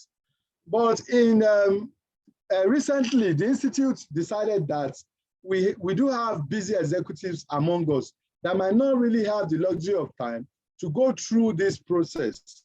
And last year, the Institute introduced the point-based certification pathway. It is still the same certification, but in this case, the Institute will only require the candidate to submit their resume for evaluation. So based on that, points will be allocated to candidates, and based on the points, it will determine whatever certification they are going to get without necessarily taking a class, without necessarily writing examination. So the point-based certification means, you've practiced in the field over a period of time. You have the skills, you have the knowledge, you have what it takes. Based on that, the Institute will give you certain points that would determine your eligibility for the point-based certification. And the minimum requirement is 40 points. If you're able to score up to 40 points, it means you will fall under the IMP1, which means you might be required to take additional classes, for you to be able to progress to IMP2. So having 40 points is a guarantee that you will get a certification. But if you don't score up to 40 points, this will also recommend sessions that you're supposed to take, to be able to get additional points, to be able to qualify for a certification. So these are the evaluation criteria being used by the Institute. By the time you submit your CV for evaluation, for you to become certified, the certification team will look at membership, professional membership. Are you a member of the Institute of Information Management, and what level are you? If you are a fellow of the Institute of Information Management in good standing, you automatically get 25 points. Why are we awarding 25 points to accredited members of the Institute? It's simply because of the fact that there is no way you join the Institute of Information Management that you are not going to be involved in continuing professional development programs. Every month, we roll out programs, we train our members, we expose them to best practices. We also make sure that they are abreast of technology. And there is no way you're going to join us and you will not have all of these opportunities to learn all of these things. So as a member of the Institute, you have a standard point, which is 25 points. Then the team, the certification department and team, we also look at your skills, your professional experience you have over the years. If you have up to 15 years of experience in related areas, you are going to get another 25 points, which means that you now have 50 points, which is even over and above the minimum requirements. So we are going to see the calibration of the points as we progress in this presentation. So we also have education and training. If you've had similar education and training in your major, we refer to the master areas as major. So by the time you are applying for the point-based certification, you are expected to know the major, the particular area you want to earn your master professional certification from. So if you have education and training in any of the areas you have indicated, for example, if your major is document management now, and you have document control training, you've even had some certification and the rest, you are sure of getting 25 points in this area, making 75 points. Then if you also have other certification you've had in the past that is related to your major, then you have that opportunity. You have that opportunity, to get the points. So you can see from what we have on the screen, once you have all these points, you get all these points to join, to earn your certification without necessarily having to write examination. So in addition, for you to to take advantage of this, you only need to submit your CV and also indicate your major to certification@iim-africa.org. So on that note, I want to say a very big thank you and for your attention. We are going to be entertaining your questions. We're going to be entertaining your comments. And before we do that, I want to call on Mr. Folani Omojoye. He is a member of the Institute of Information Management, a professional member. He's a document controller. He's also experienced, and he's been involved in so many projects when we talk about document control. Mr. Folani, are you there? If you are there, kindly unmute and let's hear from you. Mr. Mojoye. There are other document controllers in the house. If you have any comments, if you like to participate, I do not hesitate, just raise your hands up. We'll give you the floor. We'll give you the floor to ask or, comments and, share whatever views that you might have concerning this presentation. Mr. Folani Omojoye, are you with us? Yes, hello. Yeah, it's good to have you on board. I hope you are I hope you are not on duty today. Yes, I'm actually on duty because I'm on site, but nonetheless, this is a lunch time. So I want to thank you for the privilege, and it was a very wonderful section, Doctor. A big appreciation for me. Many things have been spoken in the course of your presentation. I wonder what to say more again. But I would say that most document controllers, my battery is down really. So, but I'll just take it fast so I could say one or two things. So most document control professionals, of course, they started a journey on the job, with an on-the-job training, but as you go by and by, you get more insight in practice, you begin to opt for, pursuit of advanced knowledge through vocational courses, in information management, because document control is actually a subset of the bigger portfolio of information management. So it's a very lucrative profession, as Doctor has already said. It's a great profession because it requires expertise, it requires certification, it requires competence and standard, globally accepted standard. So because most people join this job on training, on the job training, they don't know if their practices are global. Is it standard? Am I doing the right thing? Are other document controllers facing what I'm facing? And this is the reason for such an institute like the Institute of Information Management, which I'm privy to be a member of. In fact, my current job was actually a recommendation from the institute, a place where, I've never worked in operations, but I got this opportunity from the platform to work in operations arena. Like we said, document control is too wide. If you work in engineering, you progress maybe to construction, you think that's all there is to it. Until you come to operations, you see, oh, the principles are the same, but there's quite some little unique things, and it makes the profession all the more beautiful and interesting. Moreover, the entry level is not difficult. But when you enter in, you see you could become anything if you are aspiring. Where I am currently is a big system. The information management is just too wide.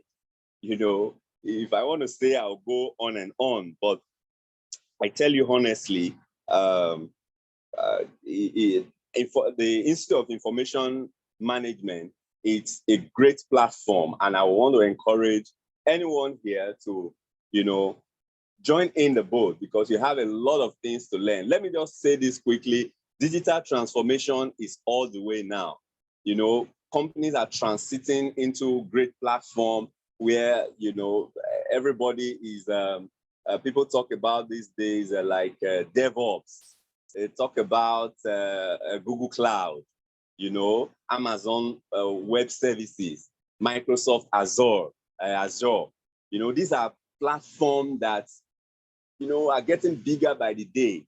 And as a document controller, you know, you are privy to work in this environment, work close with ICT, work close with project management, engineers, so much interface that you cannot just remain the way you are. You need to upgrade yourself. You need to learn. You need to unlearn. You need to join a place where, you know, you can learn more and grow more in information management. All right. So thank you very much, Doctor. I'm grateful. Thank you very much for that insightful comments. We hope that we all have heard from a practicing document controller. In case we have other document controller, okay, I can see two people raising their hands. And okay, if you're able to, the first person to unmute, you can speak. You have the floor. Kindly unmute and speak. We'd like to hear from you. Hello, good morning. Good morning. Nice having you here. Kindly introduce yourself. Okay, my name is Atai Albert Akban. I am a digital transformation consultant and agile coach. I'm joining out of Atlanta, Georgia. And I've been listening to your presentation pretty much to a very great extent. My question is, I'm a digital transformation consultant, like I said. My job includes evaluating jobs that are present today that might be going out of high demand tomorrow for the next 5-10 years because of automation and digital transformation itself. And I am pretty much into document platform that develops basic document surrounding approval to access document, you know, notification of documents and approval processes that are all been automated already.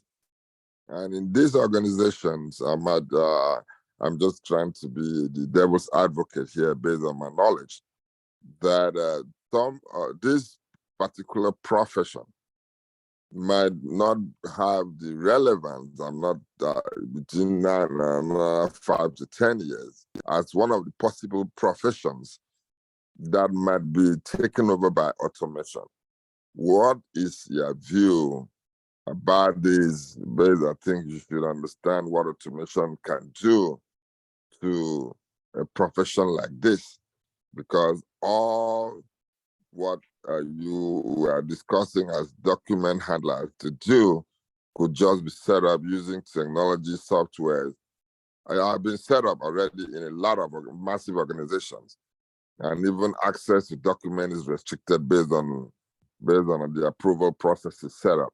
Where does this knowledge go in the face of automation? Yeah, Omojoye, do you want to respond to that?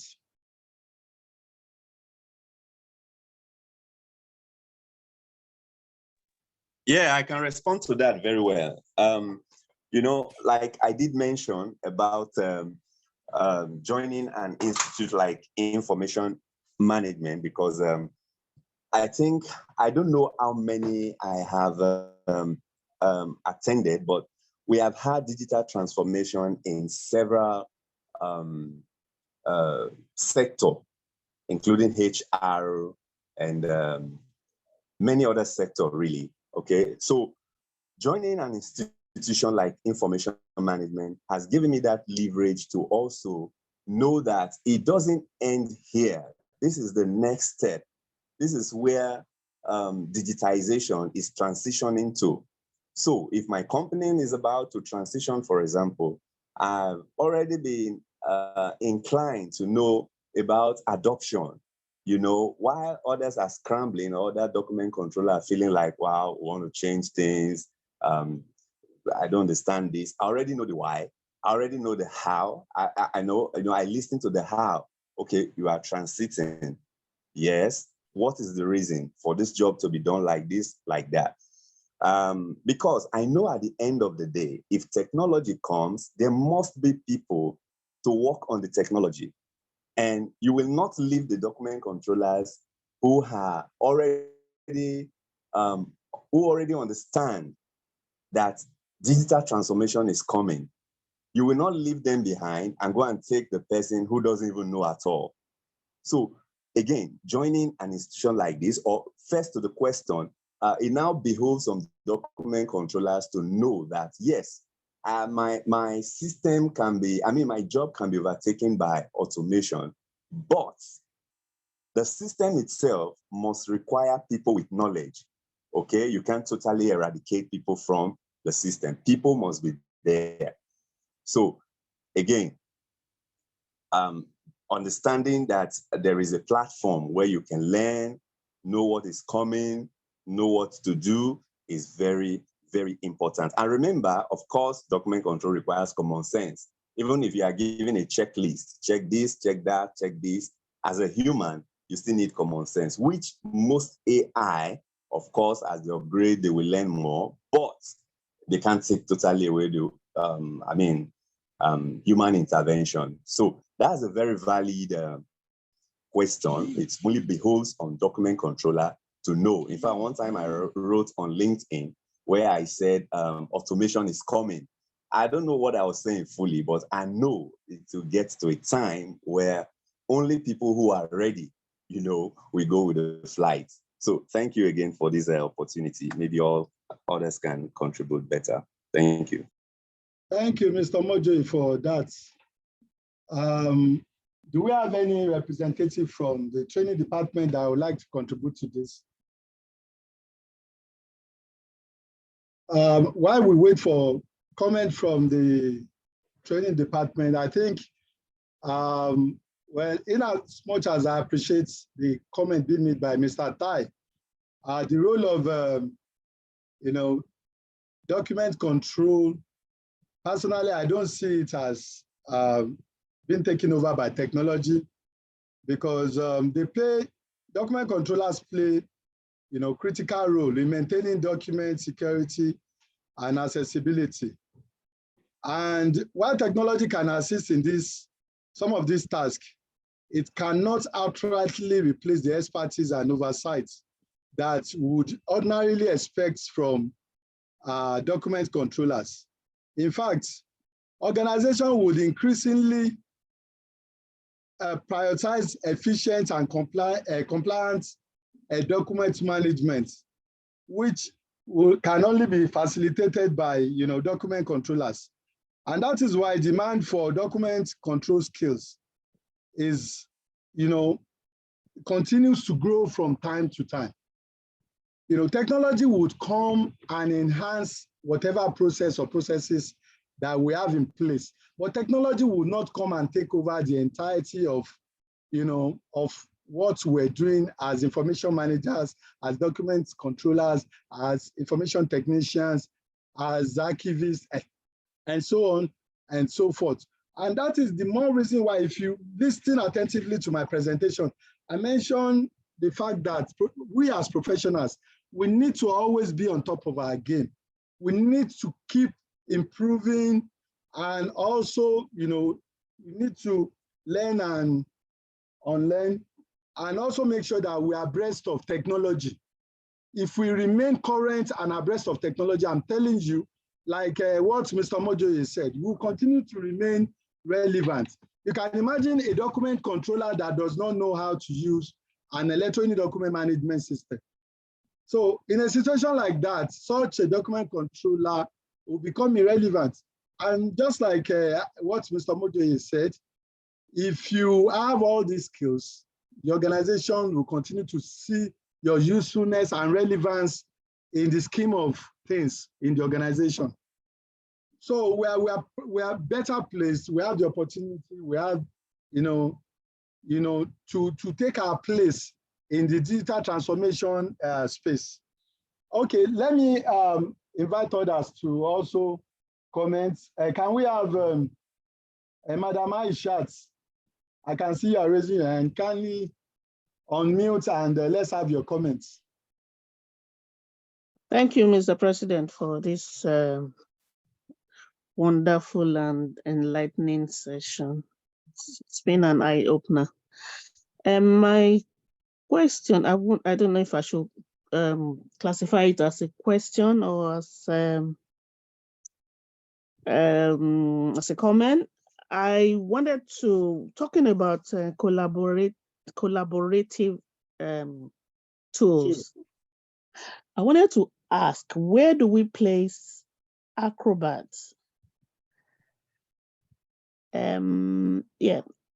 Acrobat, Adobe Acrobat, because I know prior to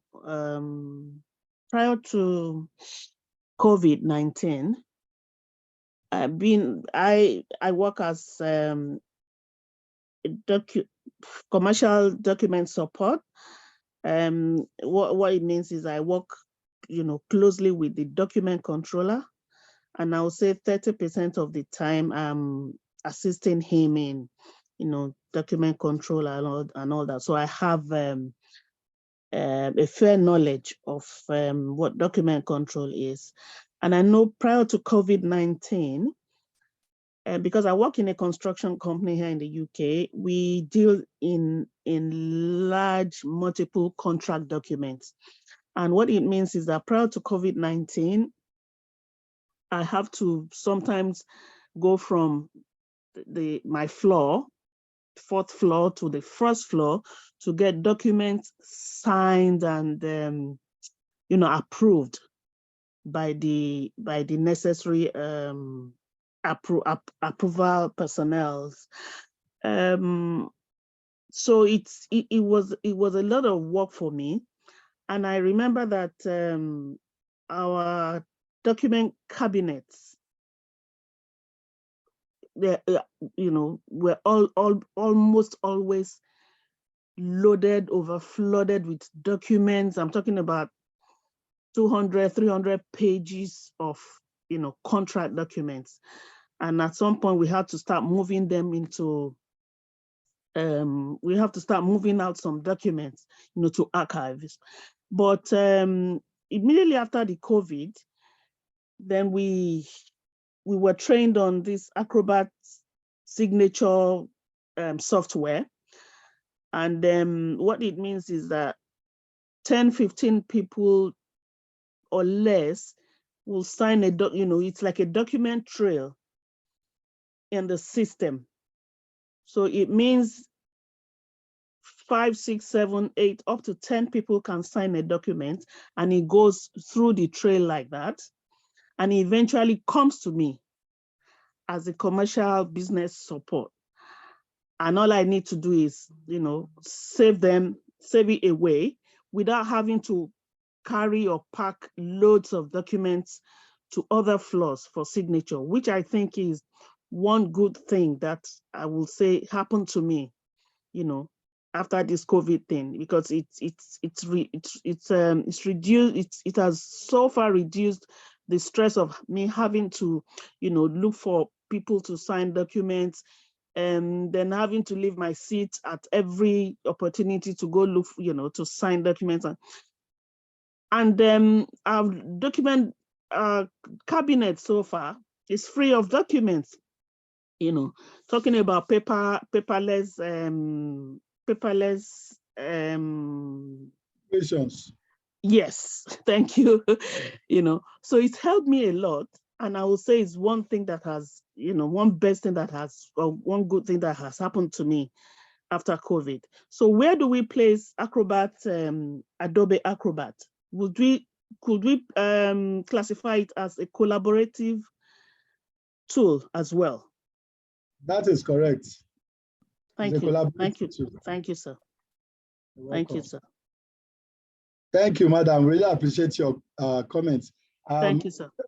Yeah, training department, are you ready? Do you have anything to say to this? Yes, sir, sure, sir. Yes, sir, sure, sir.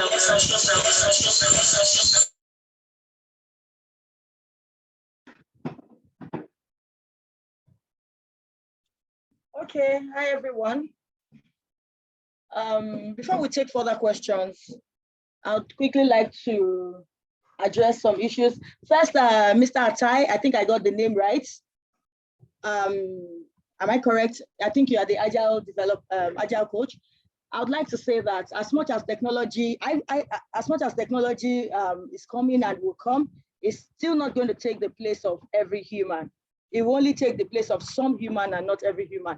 For instance, in the Agile methodology, I know that if you are to employ someone, you probably employ someone who has a project management background, rather than just employ, for a Scrum Master role, for instance, you are going to employ someone who has a project management background, or probably a business analyst who has prior understanding of what software development lifecycle is, or a project manager. You are not just going to hire somebody today, somebody who's just trained probably in maybe some courses and hire the person as a Scrum Master. So the same way it's going to be with document controllers and all other roles, mostly every other role. So for our presentation, I'd like to thank our chairman. We're still going to take more questions, but I have to come in now. I'd like to thank our chairman for being available today. For the program, we have a program called IIM Certificates, Certified Document Management Professional. This is for everybody who would like to further progress, build on everything we have done today. If you have children, you have siblings, you have whoever, you know, there's this thing we call Japa cycle in Nigeria now. Permit me to use that word. Japa means where everybody is leaving the country to another country. You need to have some skills, some valuable skills. You need to understand so many things, and then you need to be marketable. You need to be valuable. Document control is one of the things that is valuable. If you check online today, you find out that there are a couple of document control jobs, document controller jobs. This morning, I think about this morning, we've seen about over 100 document controller jobs. And this week about, in the last 1 week, about 530 something document controller jobs across the country. If across the world, in US, there's a very high demand for document controllers. So that's for us to further know that it's not going to go into extinction anytime soon. So for our program, we're having this program, and it's going to begin on the 28th of August. Is like a 6 week, 8 weeks intensive program. It's going to be hands-on. They're going to be working on real-time projects. You're going to have an understanding of the nitty-gritty of what document control is, document control and management is, and which will in turn make you marketable. The good thing is that for document control, being a document controller, you know, you do not really need to have an understanding prior. There are so many transferable skills. If you are somebody who is good with organization and time management, if you pay attention to detail, if you have a great communication skill, if your technical proficiency is on the eye, if you have a great analytical skill, quality assurance, customer service, problem solving, adaptability, and teamwork.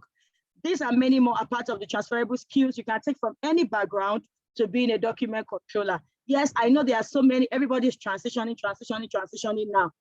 Yes, it's very important. It's so okay. It's so wonderful to transition. But what are you transitioning into? I don't think it's ideal to transition into what everybody is transitioning into. At this point, there are just about 2-3 things that everybody is transitioning into. Meanwhile, there are other roles that are actually in high demand. Part of this is being a document controller.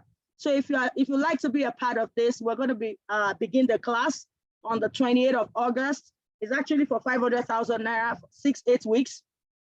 But we're giving it out for 300,000 Naira and $674.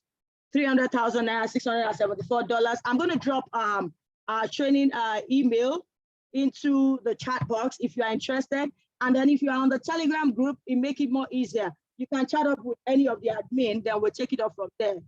If you also registered with your email while coming in, we are going to send you an email afterwards, after this class, so that we take it up from there. So if you have children, you have cousins, cousins, you know, nieces, nephews that has been asking you to help them, or you want to transition yourself, or you think there's need for you to understand the essence of being a document controller, this is a very good opportunity for you to tap into. So with this, I'll drop every other information. I'll drop it on the chat box. And then on our Telegram group, we are going to be dropping in steady information every now and then into our Telegram group, not even about the document control alone, about every other trainings we shall be having from time to time. On this note, I'd like to say thank you. But then if you still have questions, I'd like to hold on, raise your hands, and let the chairman, I'd like to invite the chairman to come in and take it over from here. Thank you very much, everyone.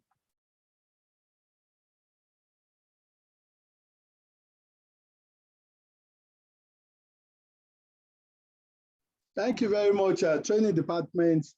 Thank you, everyone. We're going to be having group photographs, and like we promised at the beginning of this session, we're also going to offer certificate of attendance to those that are able to meet the requirements. Because let me call on Francois Delange. Francois, I can see you've been raising your hands up. You'd like to ask a question or comment? Kindly unmute and let's hear from you. Thank you, Mr. Chairman and colleagues. I wanted to just make a comment regarding digital transformation. I think digital transformation is for us as information management specialists or document management specialists a wonderful opportunity. And a institution like IIM is a vehicle that we can utilize to get in front of digital transformation and become specialists in our fields.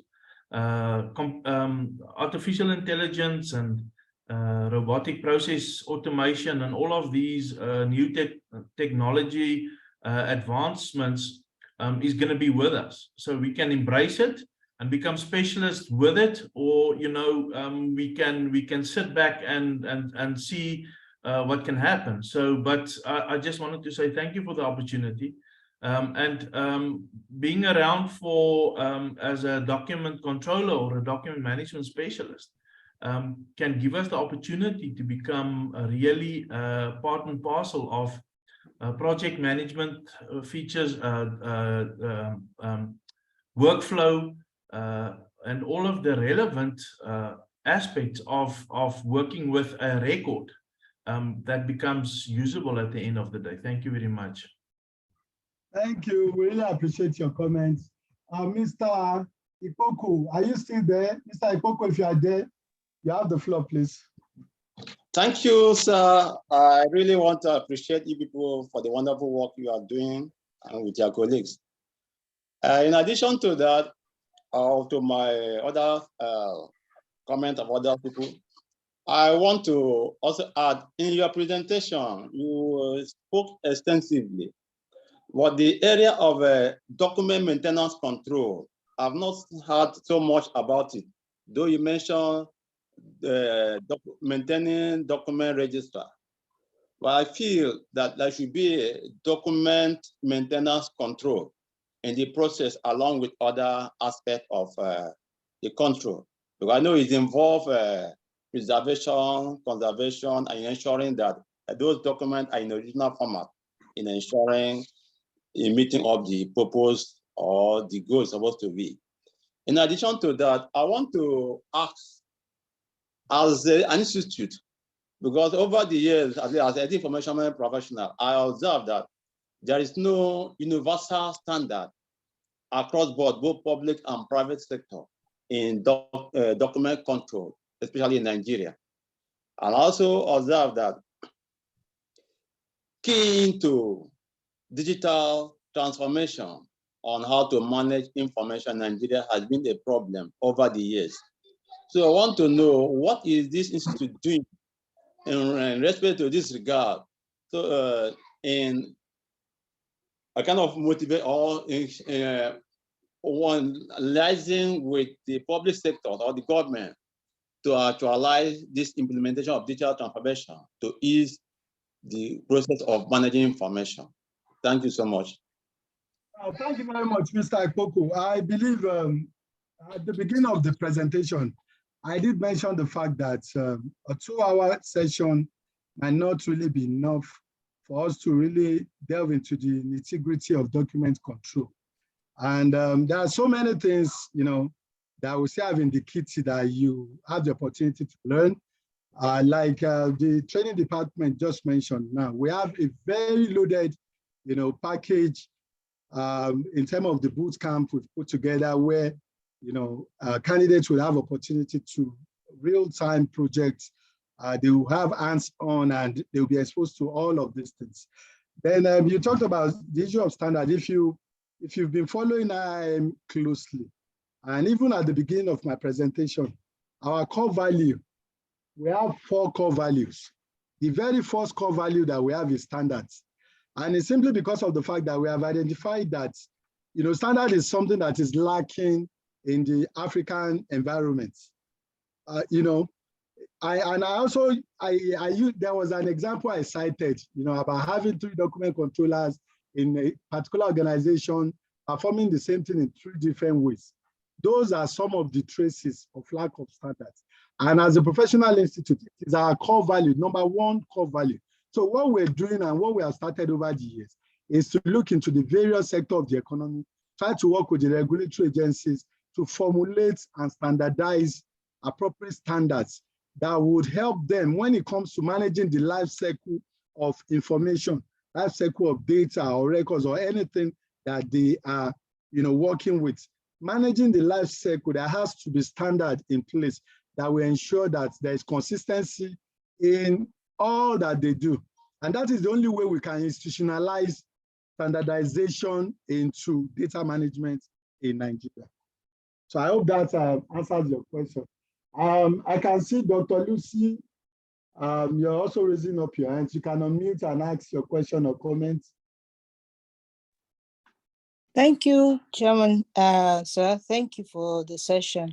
I just wanted to respond to the person who mentioned the digital transformation person, and I also wanted to make a suggestion. There's a spectrum, Yes, some jurisdictions, there's a lot of advancement and all that, and some are beginners. So it's a spectrum, different levels at different stages for different jurisdictions.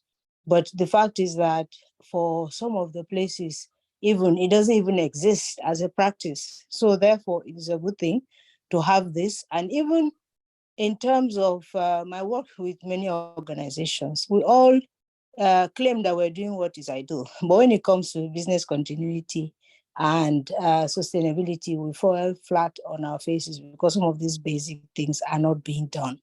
In terms of also, even in the digitalization, many of the entities that are saying that they are digitalized, they might not have sustainable practices of backup and all that. So I think it's a good thing. And I think there's a lot of market for this, even within Africa, not even talking about the Western world.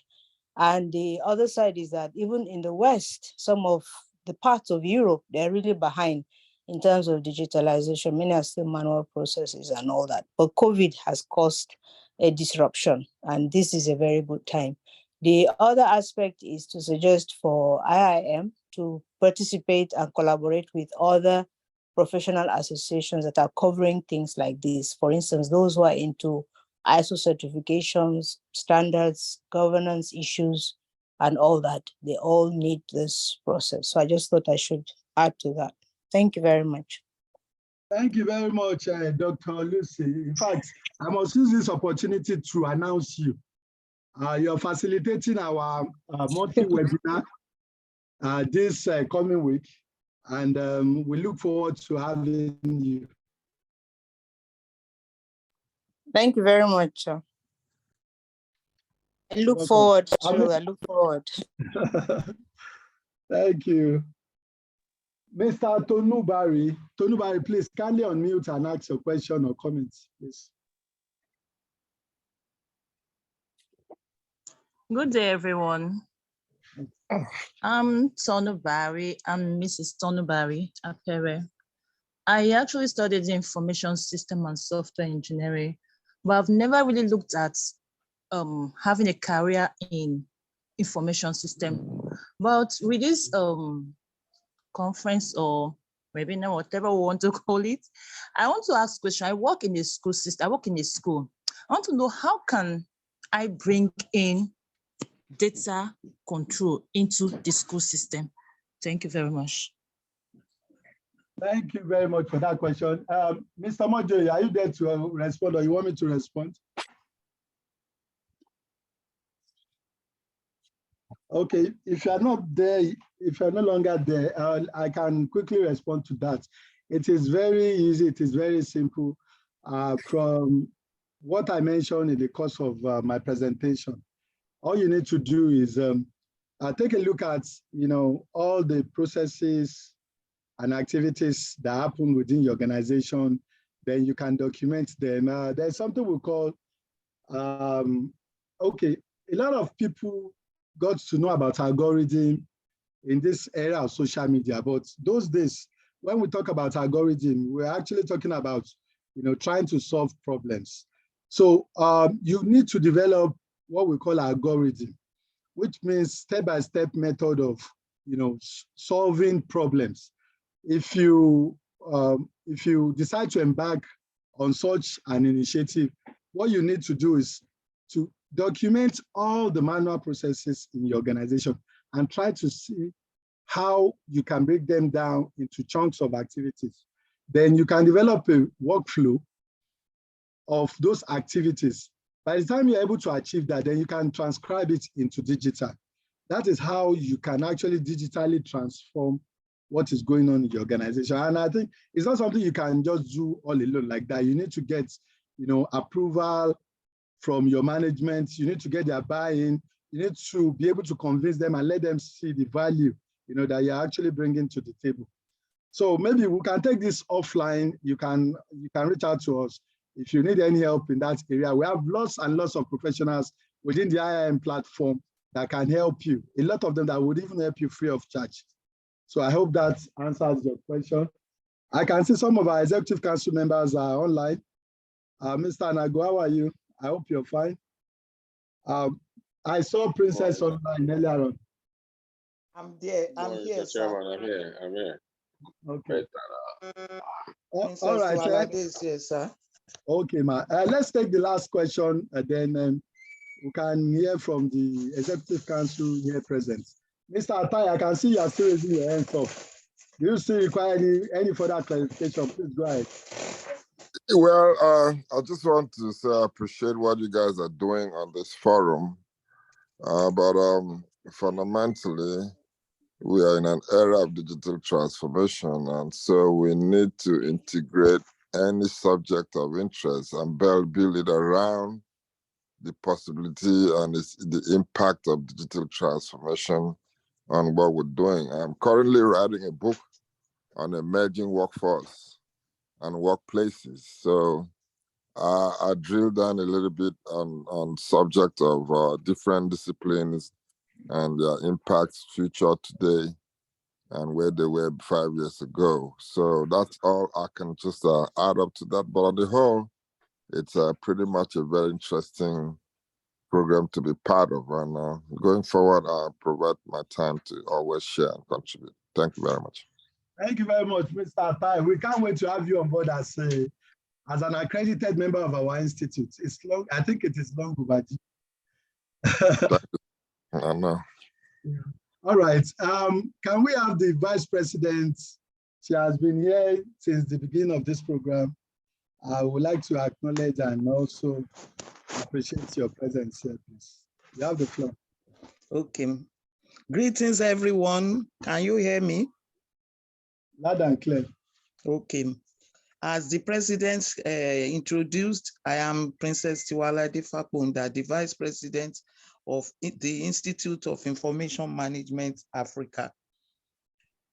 This session has been highly delightful, educative, informative, and even to some extent entertaining because of some of the examples that were given.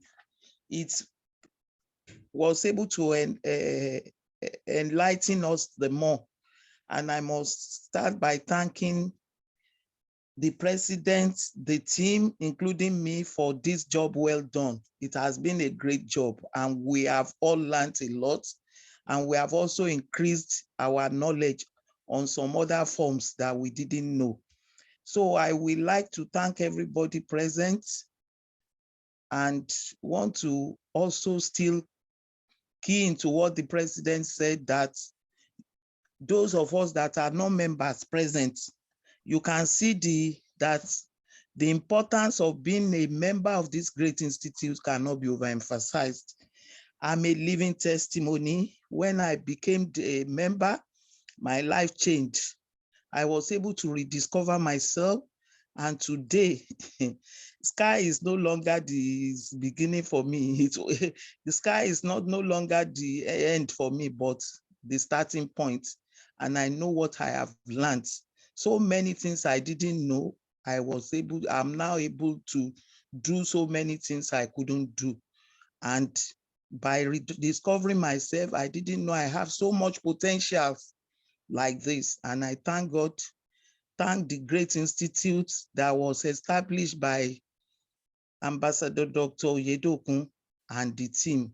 And I say more grace to your elbow. May the Lord continue to be with you and grant you more knowledge, wisdom, understanding, and creativity. And together, we will all make IIM great. And once again, those of us that are here to be members, I want to sincerely welcome you on board. And I'm sure you will like to join from all what we have learned today. Thank you very much. God bless. Thank you, ma.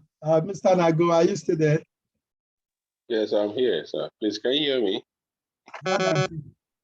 Okay. Good evening, ladies and gentlemen. Sorry, good afternoon. Sorry. That's very late. Apologies for joining late. I actually set an alarm. I couldn't sleep through the night, but I appreciate one thing. Mr. President, thank you so much for your undue commitment as always. I appreciate the fact that there are a lot of professionals here. We appreciate you all. And thank you so much for those that will be joining the Institute. You don't know what you're missing once you're not a member of the Institute, right? Being an executive council member or being a professional in ISO certifications, quality management system, information systems. But this topic of document management and control is a major headache globally.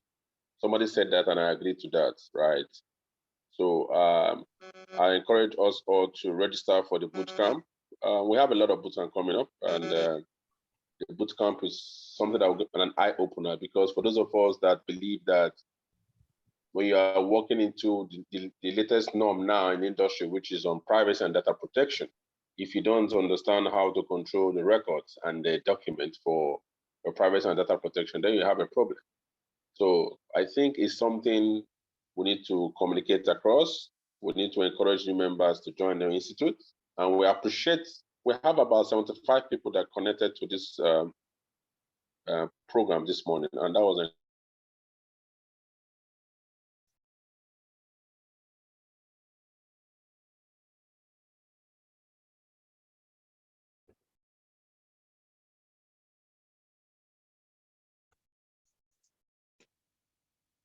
Hello, Mr. Nago, are you still there?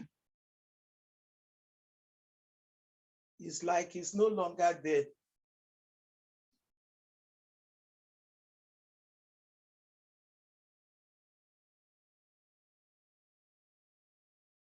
Okay, I think I must have been a network issue.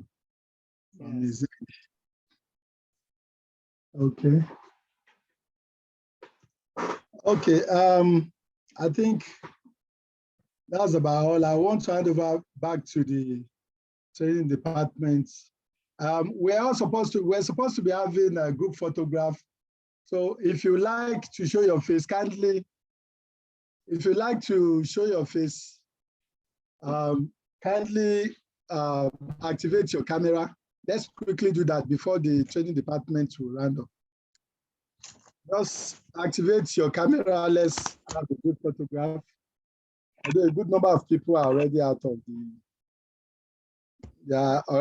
the picture. So we shall be taking the group photograph now.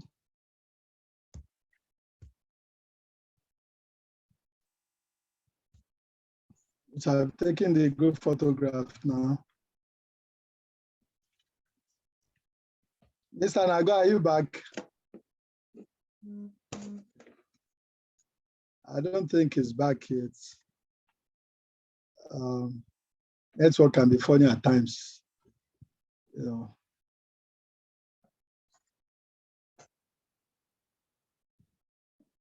Yeah, I had a network issue. So can you hear me? Yes, we can hear you.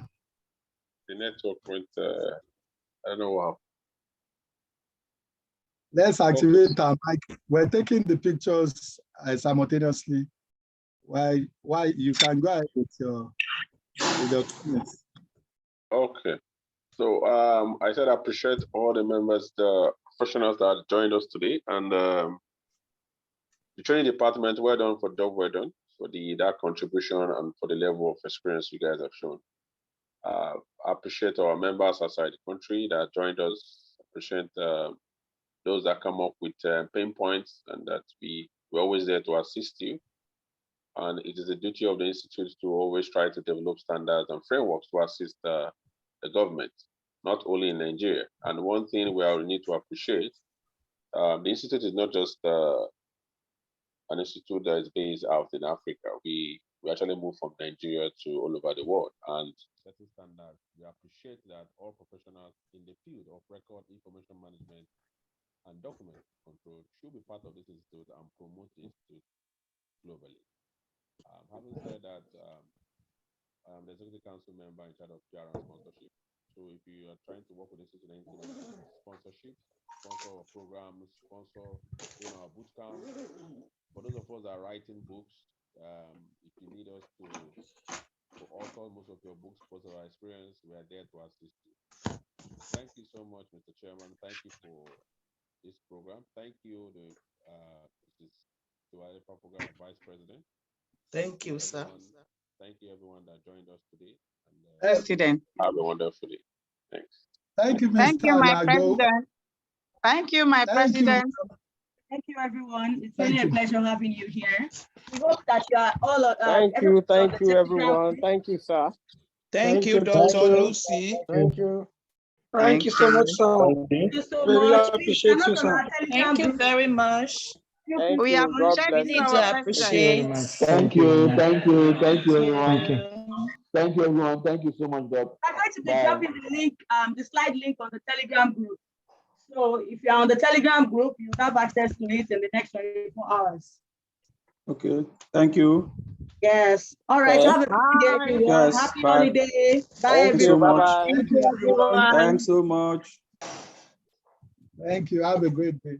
We'll be having another session on next week, Saturday. We're having free session on another interesting area. So we look forward to seeing you. Goodbye for now. Thank you, bye. Goodbye, sir. Well done, sir. Bye. Thank you. It's over. Hey. Please send us the invite for the next.